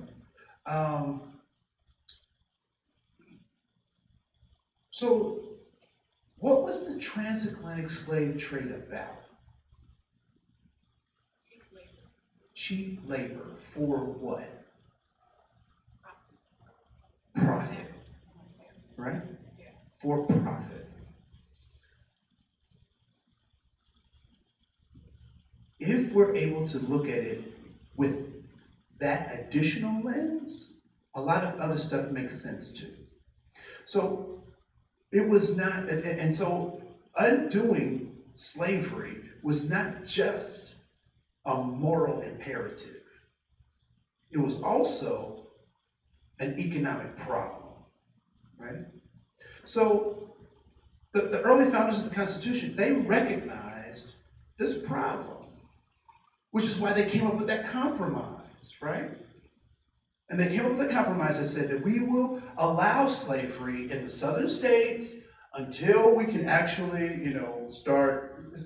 What was one of the major problems of breaking away from King George? So they wanted to break away from King George because of taxes, but why were we attached to King George in the first place? Because we were a colony. We needed everything that Great Britain or the English at that time were giving us, right? And then we got too big for our britches and we said, we want our own stuff. We don't need you any longer, right? So in those early days, we needed slavery because we needed to have some source of income. And so we did that.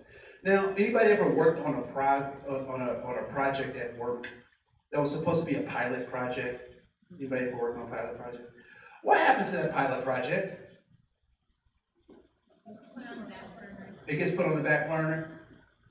In all of my experiences and working on pilot projects, that becomes the project. Our pilot project actually becomes the thing that we end up doing, right? What do we call that? Scope creep.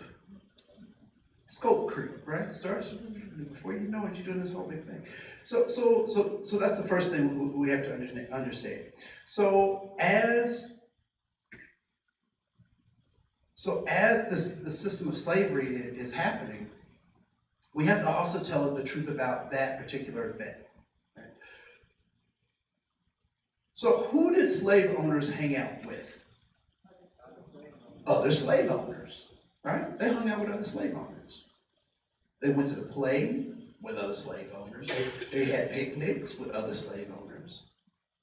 Now, were the majority of white people, particularly in the early foundation of the United States, were the majority of white people slave owners? No. They were the minority. So slave owners were the minority, just even among the American people, right? So what happens at the Civil War? It's dramatized in a very famous movie. I don't know if you've ever seen this thing. Frankly, Scarlett, I don't give a damn. What happens?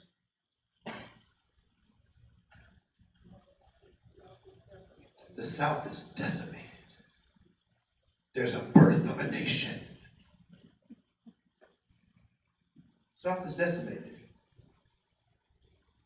What about the South is decimated? What industry?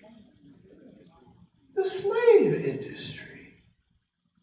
So the decimation happens to the minority of the people. So if slave owners hung out with other slave owners, were there other people around who weren't slave owners?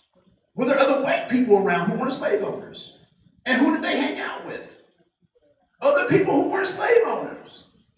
So if I'm a slave owner and I'm only hanging out with slave owners and I got slaves and you're hanging out over there, am I going to hang out with you? Why? Because you don't have no slaves. You're not the same as me. We're different.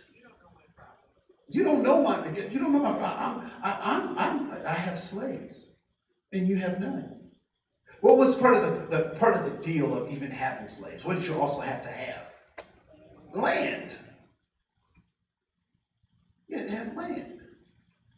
So here's the trick that happens during Reconstruction, right? So this minority of folks who own land, and own other people, so they think, don't want to give it up. They don't want to give it up. So what do?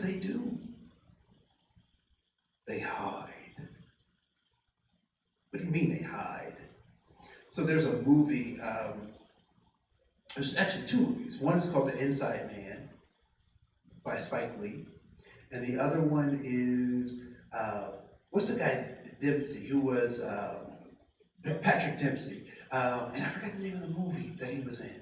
But in both of these movies, it's kind of got a similar plot. So the robbers come in, right? So they run into this bank, and they're all, everybody on the ground. And they take hostages, right? So they go in, they steal all the money. And then they have costumes for all the hostages. So they put all the hostages in these costumes. Guess who else wears a costume? The robbers. So then they open up the door, and then everybody pours out, including the robbers. So during this revolutionary, not revolutionary period, but this Reconstruction period, those people didn't want to give up their stuff, so they had to hide. And guess where they hid? In a new concept called whiteness. Whiteness. So in a number of my presentations, I talk about this idea of being human, right?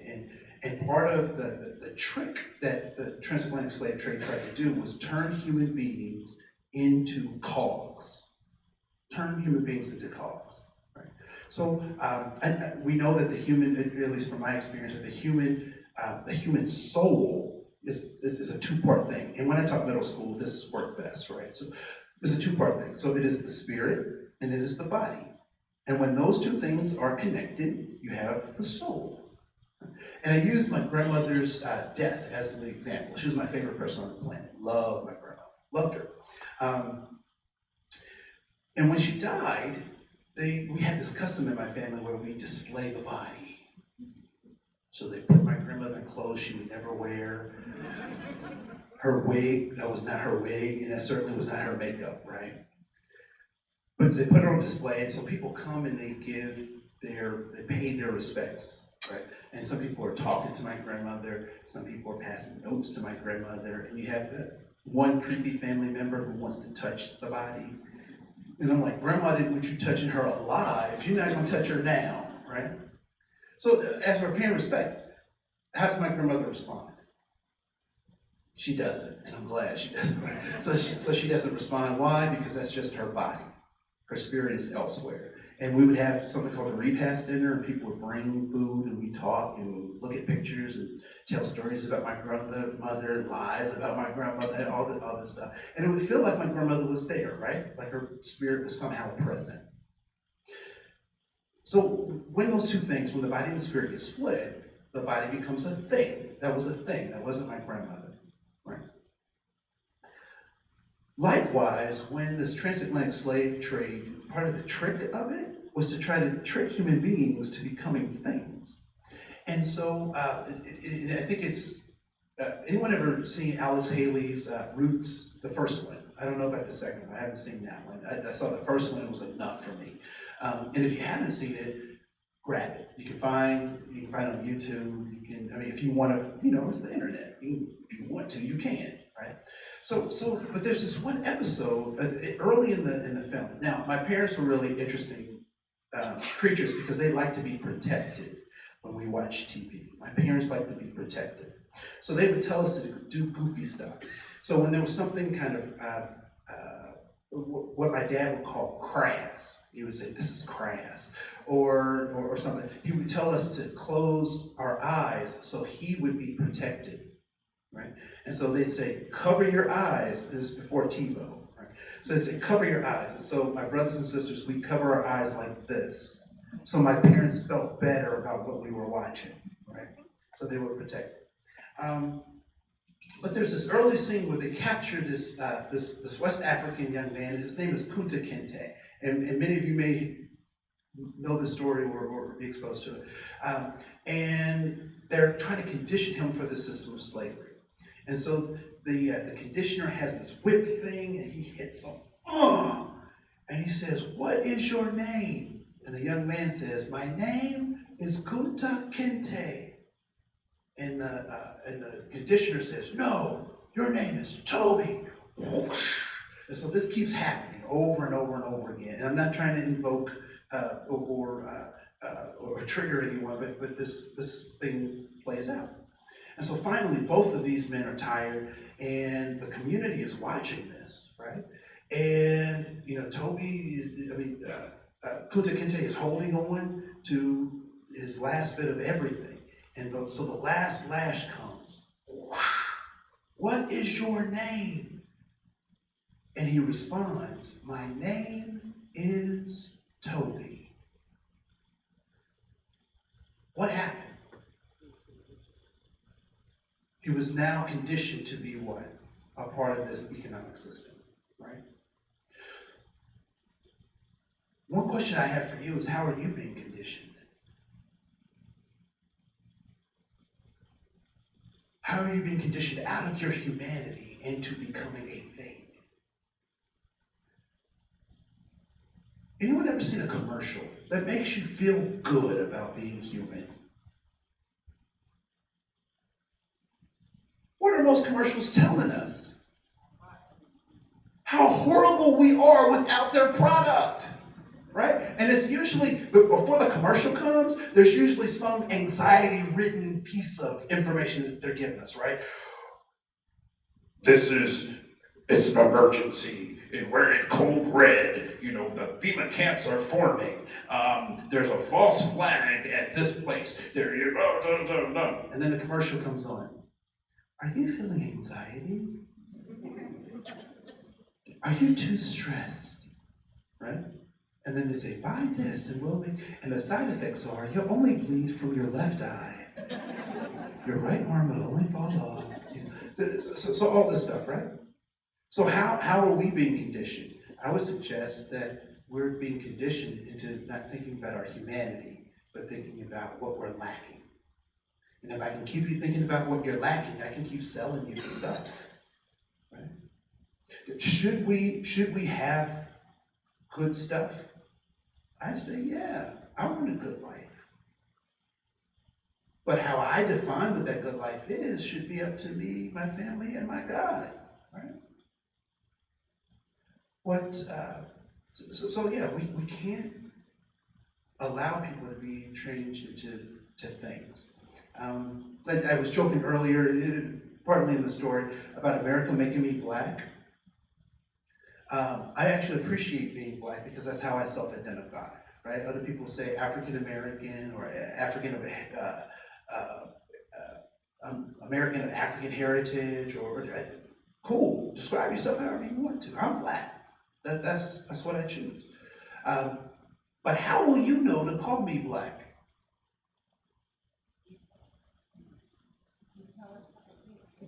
We have to have a relationship, right? We have to have a relationship.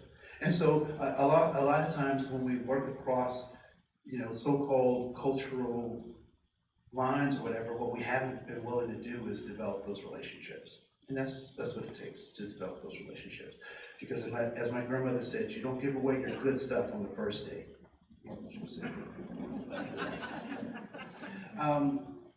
So there's that. So there's another piece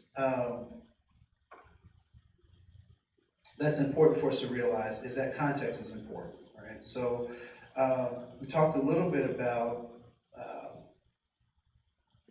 the kind of governmental thing around the red line, right? The good neighborhood, the bad neighborhood. And I will tell you that where I grew up in Dayton, Ohio, the property values are so low that if you have $1 million, you can buy 2 or 3 city blocks, right? What do you think is going to happen to those neighborhoods? Somebody is going to buy 2 or 3 city blocks, right? And more than likely, there's going to be a university, and the university will bring up the neighborhood, blah, blah, blah. There was so the University of Dayton, next the community next door to it was, there were lots of, it was college housing, right? So college students, renters, slumlords, they loved it there.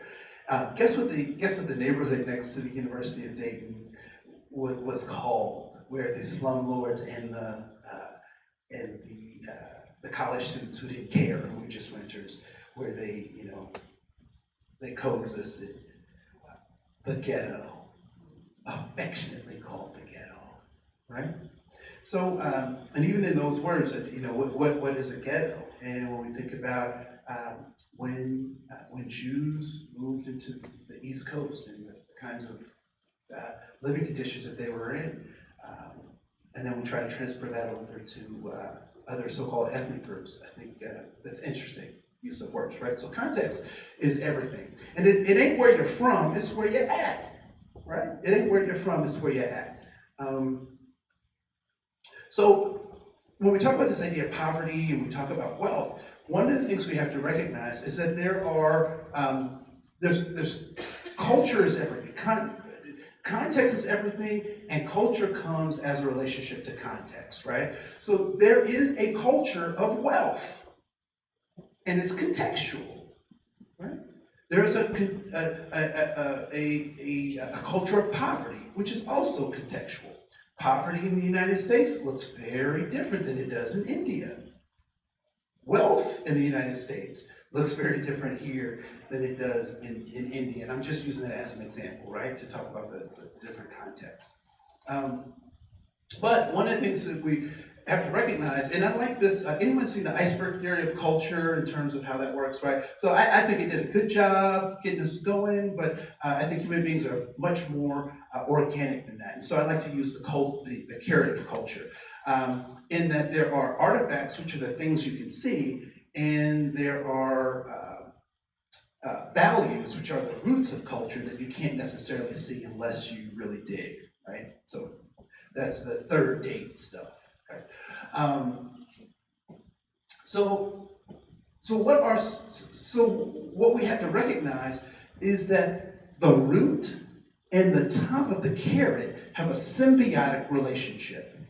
They have a symbiotic relationship. And what is the symbiotic relationship between the top of the carrot and the root? They need each other, they feed each other. So what does the top of the carrot do for the lower part of the carrot? It gets nutrients from the sun, photosynthesis, and stores that energy into the root. And what does the root do for the top? It gets water and minerals from the ground, it feeds it to the top. So there's a relationship there between those two things, right? It's a symbiotic relationship. So when I walk through my garden and I see the top of the carrot, what assumption am I making when I see the top of that carrot? That there's a carrot underneath, that there's a root, right? So when we see the artifacts of a culture, we should recognize that artifact is directly tied to a value. So has anyone ever seen a Muslim woman or a Middle Eastern woman with a hijab on, right? A headscarf. Did you know, outside of being an excellent fashion statement, what is that also a statement of? Values, right? So it's a statement of values. Did you know the car you drive is a statement of values?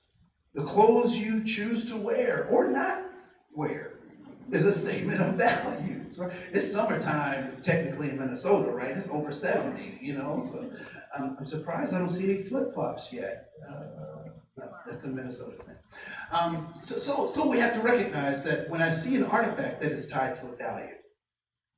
And so sometimes what we don't recognize, particularly when we're working with folks, is recognizing the artifacts that they're showing us as having value, right?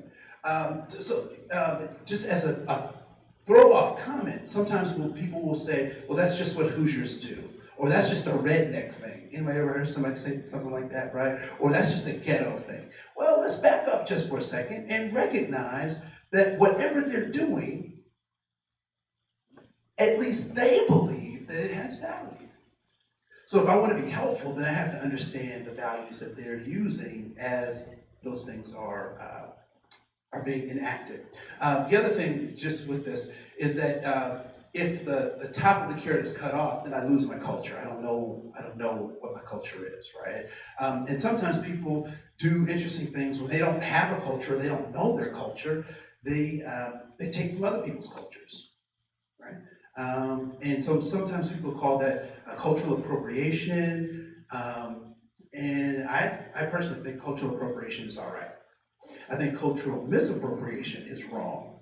Misappropriation is because we're going to take stuff from each other because we're human beings, right? We bump into each other, we hear a word or we see something, and we think it's cool. I'll take that. But misappropriation is bad, particularly when you don't care about the people you're taking it from or the impact of what that might be, right? So, is it like folks who try to take on the Dwayne Johnson tattoo? Anybody seen his tattoo, Dwayne Johnson, The Rock, right? The big dude. Looks a lot like me, right? Yeah, I won't be signing any more Dwayne Johnson autographs today, so I'm done. But we lose our culture, right? So people try to blah, blah, blah. But the interesting thing about that is, if we do lose artifacts and we don't know about our culture, we can regrow that, right? We can regrow that. Have you ever noticed that like a grandparent will say, back in the home country, we did this, but now that we're in the United States, we're not going to do that. I don't want to know that language. Let's speak English. And then like 4 or 5 generations later, or it's happening like right now, right? So the Hmong refugees, who are now, a part of our American fabric, they're talking about the old ways. So the great-grandparents or the grandparents are talking about the old ways, and the young people are like, we got the new ways. And then, back in the old country, we used to do it like this, that, and the other thing. But after so many generations, they start yearning back for those old ways. But I'm spinning out of control, so let's keep going. And then lastly, when we see or use artifacts, but we don't know how they're connected to a set of values, they become a stereotype, right? Has anyone ever heard of a stereotype and said, well, isn't that true about those people? Don't they drink a lot? Don't they dance well? And can't they not jump? Stuff like that, right? The thing is that they, in fact, may be true, but we just don't understand how they're connected to a set of values, right? So that's important. And so when we talk about this idea of cultures of poverty, that becomes important. A guy that I'd like to introduce you to, who gave me a really good foundation for really thinking about the impact of context and culture, is Uri Broxton-Brenner. And Uri Broxton-Brenner is one of the early architects of what is the modern day Head Start program, right? The recognition that context and environment has a huge impact on an individual, that it is not nature, but it is in fact nurture. However, nature does play a role in it, right? So epidemiology kind of points to that too. So I was at a workshop, and I asked the folks to do a digital, kind of upload word play kind of thing. And this is one of the things that they came up with. So the question was, what is poverty? And ultimately, people said that poverty was a lack of resources. The word cloud indicates the bigger the words, the more people said similar things, kinds of things. So if it is about a lack of resources, we can do something about that, right? What do? Provide more resources, right? But I also think it's a little more complicated than just that. So we talked about the hood. We talked about this idea of choices. So I'm really hung up on this choice thing because I think that's interesting. My daughter she'll be 4 in June. She made it, everybody. She made it. I wasn't sure it was going to happen, right? So So I'm trying to get my daughter to like eat vegetables and stuff like that. And for the most part, she's pretty good. But she doesn't like peas. So peas, you know, is just something about the texture that she just doesn't like. And so, and trying to get her, encourage her to eat peas, what do you think about this choice if I gave her this choice, right? You can eat peas or you can have a piece of cake. Is that a real choice? No, not really. I mean, in terms of, you know, it's a setup, right? It's a setup. And so a lot of times, particularly given context, is the choices that people are making aren't good choices from jump, right? So this idea, and I talked about this before, a 23% interest rate on a car. Why would somebody do that? Because they didn't think that they had another option, right? And so sometimes we like to throw stuff off on choices and not recognize the trap that is created by choices, right? So 1953, what was the education system like in 1953? What was our public school education system like? It was segregated. It was segregated. So what does that mean that it was segregated? It was separate. So who and what was separate? So by black and white, right? So white schools were taught who? White students by who? White teachers, okay? Black schools were taught, who was taught in black schools? Black students by who? By black teachers. So 1953, white schools, white students, white teachers. Black schools, black students, black teachers. Was there a teacher shortage in 1953? No, there wasn't. All things considered, right? Obviously, you know, would we say that today? Would we say there's a teacher shortage, particularly teachers of color? Would we say that today? Right.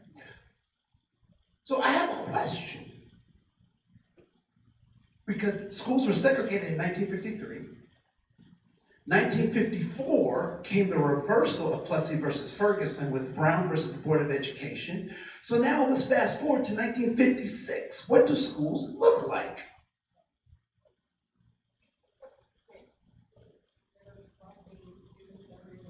So let's pay attention to that. They're busing kids every which way. Interesting. So now, after Plessy versus Ferguson gets undone, and now we're in this kind of Brown versus Board of Education, what is supposed to be the mantra? No, separate but equal was what was reversed. That was Plessy versus Ferguson. Now we've reversed that. So we're going to undo separate but equal. So what is now the new mantra? Integration. What does integration mean? Mixing it up. Mixing it up. That's what it's supposed to mean. You look it up in a dictionary, that's what it means. So what started to happen with schools? I'll tell you, because this is what I do. I teach an educational equity course, and this is part of what we do. They started integrating schools.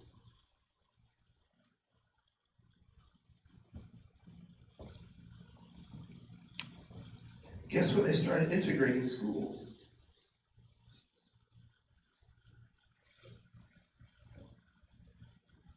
They integrated the white schools. And what did they do with the black schools? They closed them. So now, 1956, if we follow kind of this logic, What do schools look like? Black and white students together being taught by who? White teachers.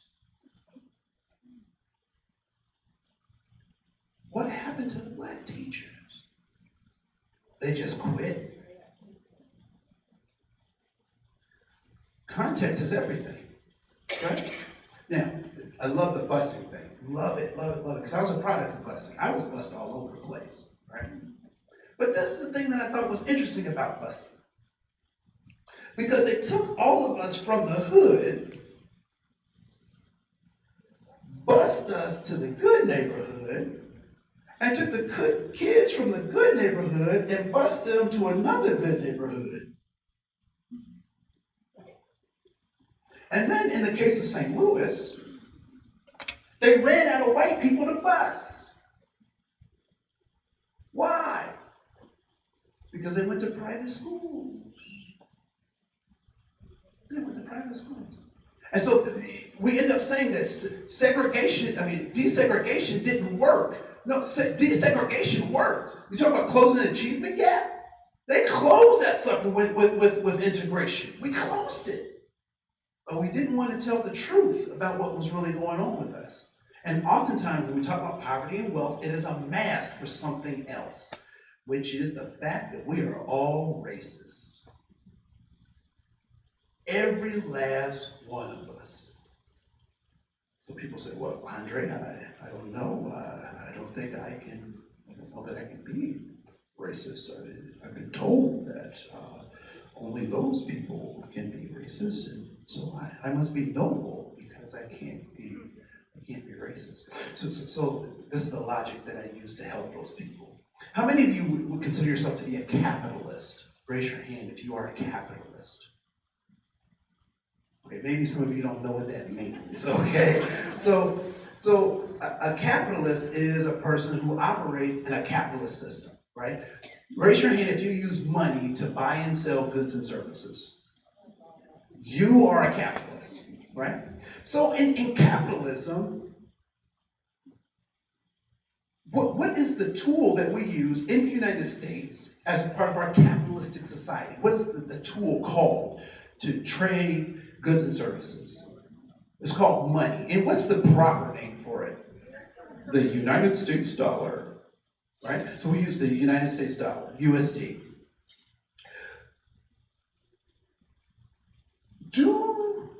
Is there one US dollar that we can use for all the stuff that we do? Yes? It depends. Yeah, okay, yes, and it depends. All in the same.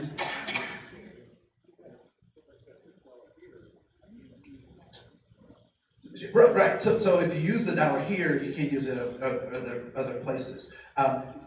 How many types of dollars do we have? We only have one type of dollar. Is that true? We have different, say that again, sir. We have different denominations, right? And each of those denominations has a different value. Interesting. I find it interesting that people get really concerned when people say this phrase, Black Lives Matter. You ever heard people say that phrase? You ever heard people get concerned about that? I think it's interesting that people get concerned because we don't get concerned when we say that the $10 bill matters, because it does. Right? So to operate in a capitalist system, what do you have to use? Money. And it comes in different denominations. And so if we operate and live in a racist society, please raise your hand if you have a race. If you check a box on your thing, and you on your HR form, on your health form, you are racist because you have a race. You use race in a racist society. Now, what's the problem with having a cold or having the flu? It's miserable, right? But what if you don't do anything about it? Does it get better? Sometimes it does, but it's miserable. But if you say, you know what, I have a flu, and I'm going to go take some Theraflu, I'm going to get some apple cider vinegar, I'm going to get some zinc tablets, homeopathic stuff. Right? If I say I'm going to do that stuff, what happens to your symptoms? Does it get better sooner or later? After, more often than not, better, right?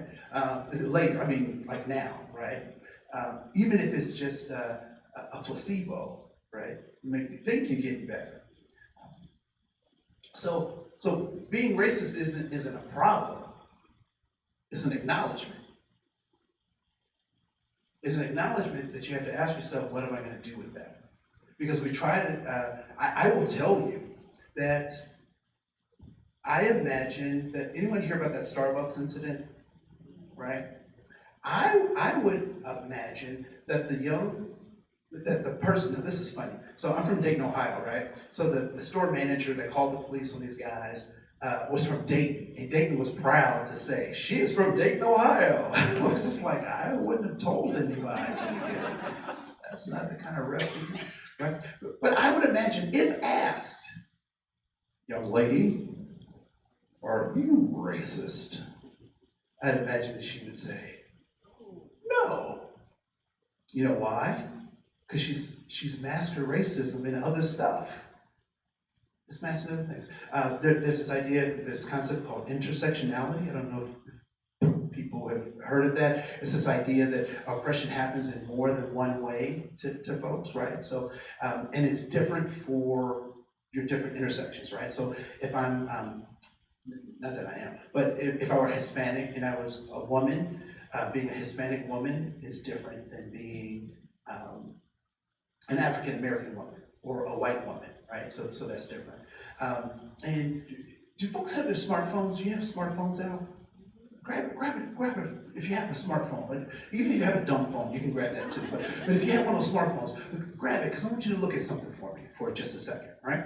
Because the store person would probably say, at Starbucks, say, I'm not racist. I said that not because they were black, but because they don't belong here. They don't look like they belong here, right? Because that particular Starbucks is an upscale kind of neighborhood or whatever. So this is what I want someone to do. So this intersectionality thing is important, particularly when we talk about property and wealth, right? So look up the average wage for a white man. No, let's back up. Give me the wage for a man and give me the wage for a woman.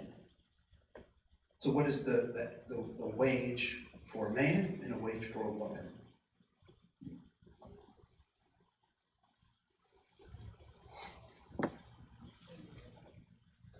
U.S. would be great. Yes.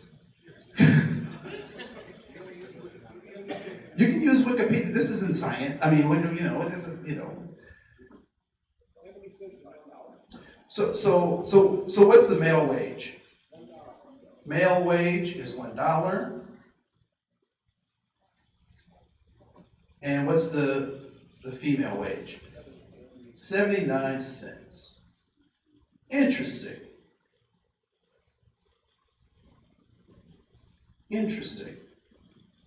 Have people seen that before? Yeah, I'm sure you have, right? So please tell me, what is the wage for a Hispanic female? You can look it up. It's what? 55 cents. Can someone give me the wage for an African American female? 60 cents.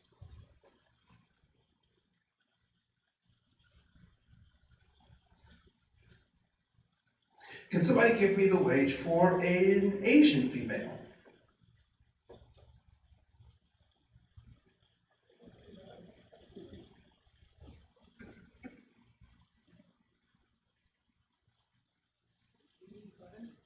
87.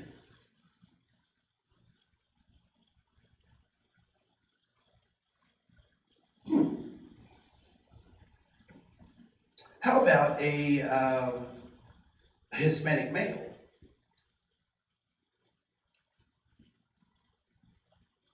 What's the wage for Hispanic male?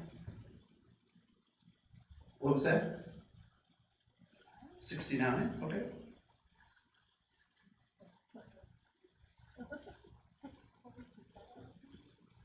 All right, African American male. 73. And Asian male. 117.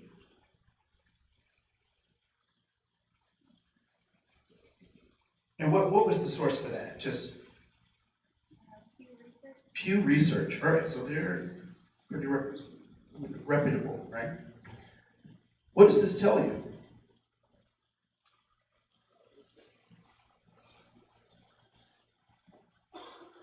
What information does this tell you? Yes. Hard for people to be treated all the same when we're not paid the same, can't afford the same thing. It's difficult for people to be treated the same when you can't afford the same things. So, yeah. We're going to say something. I would say the race has value. That race has value. And gender has value. Thus, intersectionality. What else is this telling us? That what? What else does this tell us? Say it. You said it already. That we're racist and sexist. Okay, that wasn't what I heard earlier, but I'll take that. I'll take that. What else is this telling us?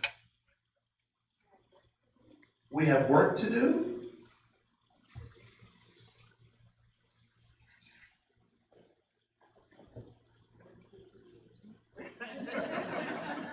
Here's my question. Why do we keep comparing everything to white?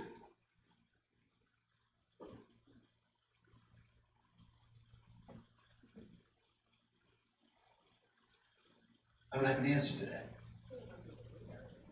You said you're trying to stay under the radar?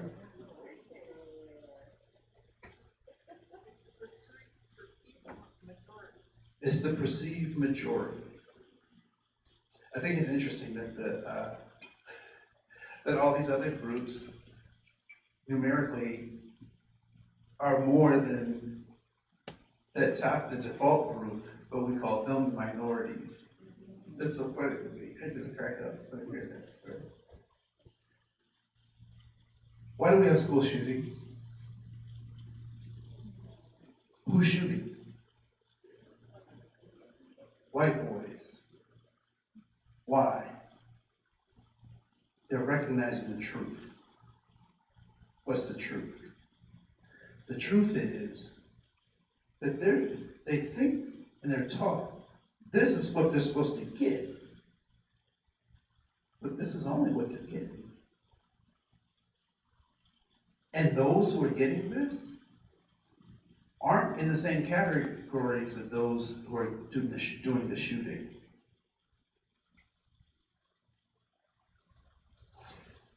One of my concerns right now, and we have to figure out how to handle this, right? Because this goes back to the wealth and poverty thing. Anyone seen, what's the movie that was made by, actually it's a play, a book, by F. Scott Fitzgerald, The Great Gatsby, right? The Great Gatsby. That's what's happening here, right? The Great Gatsby. I remember, yeah, so that's what's happening here. And we have to address our middle class and lower class white boys and tell them and help them to develop a resiliency skills that everybody else has.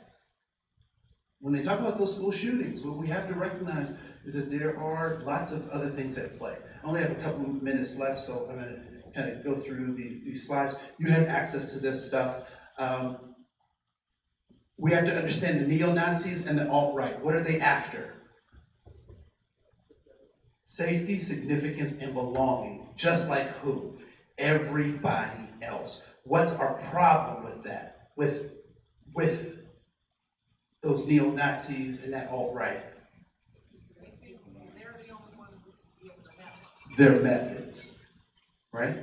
They're after noble things, just like everybody else. But it's the methods that are problematic.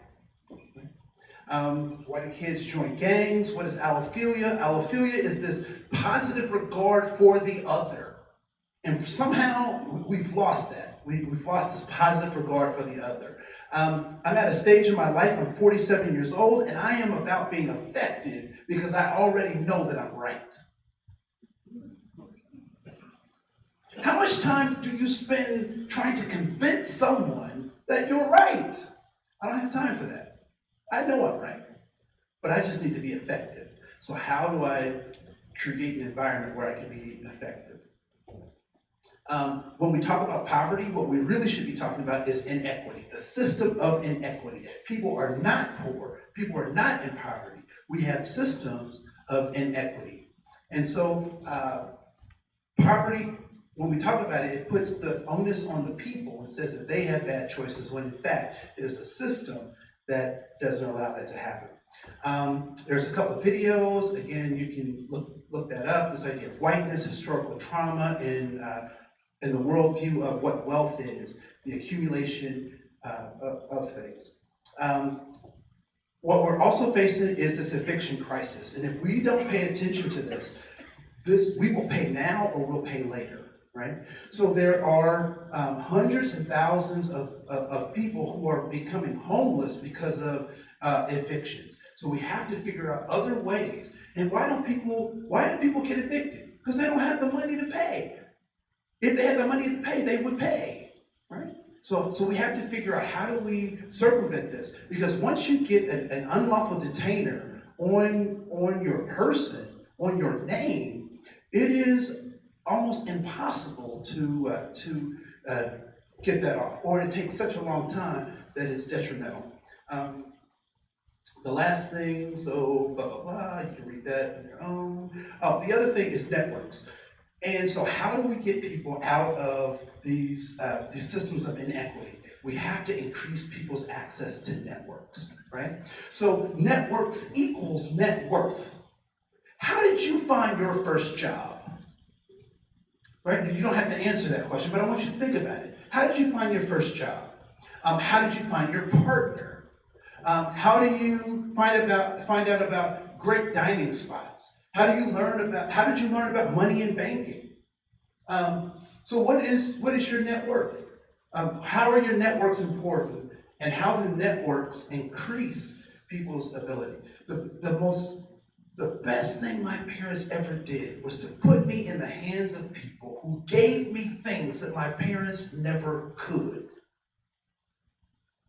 They gave me opportunities and exposed me to things. I'll close with this. It is absolutely illegal. No, I won't close with this. I'll close with your handout. But it's illegal to give people hope without giving them skills to sustain that hope. So when we talk about this idea of even that secondary alternative loan, it's inappropriate to give it to people who don't have a plan or don't know how they want to use it or don't know what they're getting into. And lastly, in your handout, if you go to letter E, there are some indicators of things to look for as you help navigate people through the system of inequity.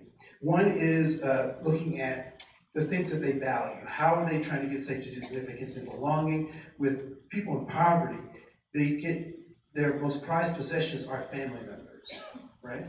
So if people say, I can't make this appointment, or I can't do this thing, or I don't want to do this because it negatively affects my family, people in poverty will quit a job to go see about their family, right?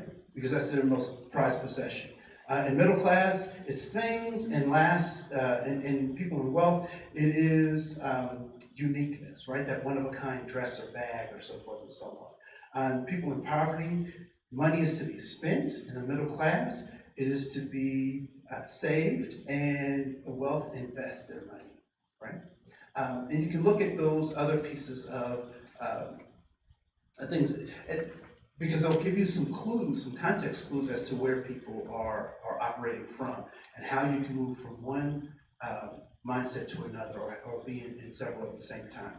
My name is Andre Koen. I really appreciate you coming to this breakout session, and I hope you have a great day. Thanks.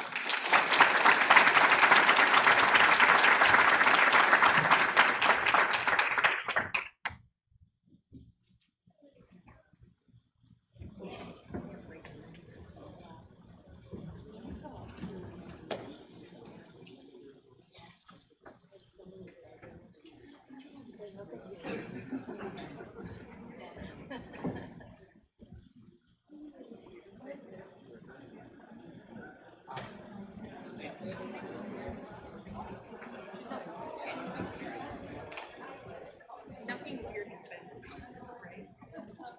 Andre, did anything weird happen? Was I at one point kissing on here at all? No, it did not show up. Oh my gosh.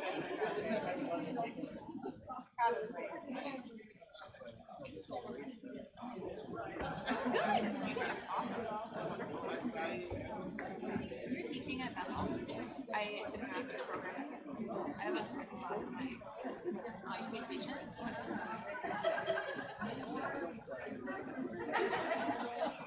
Or that, yep. What's he teaching?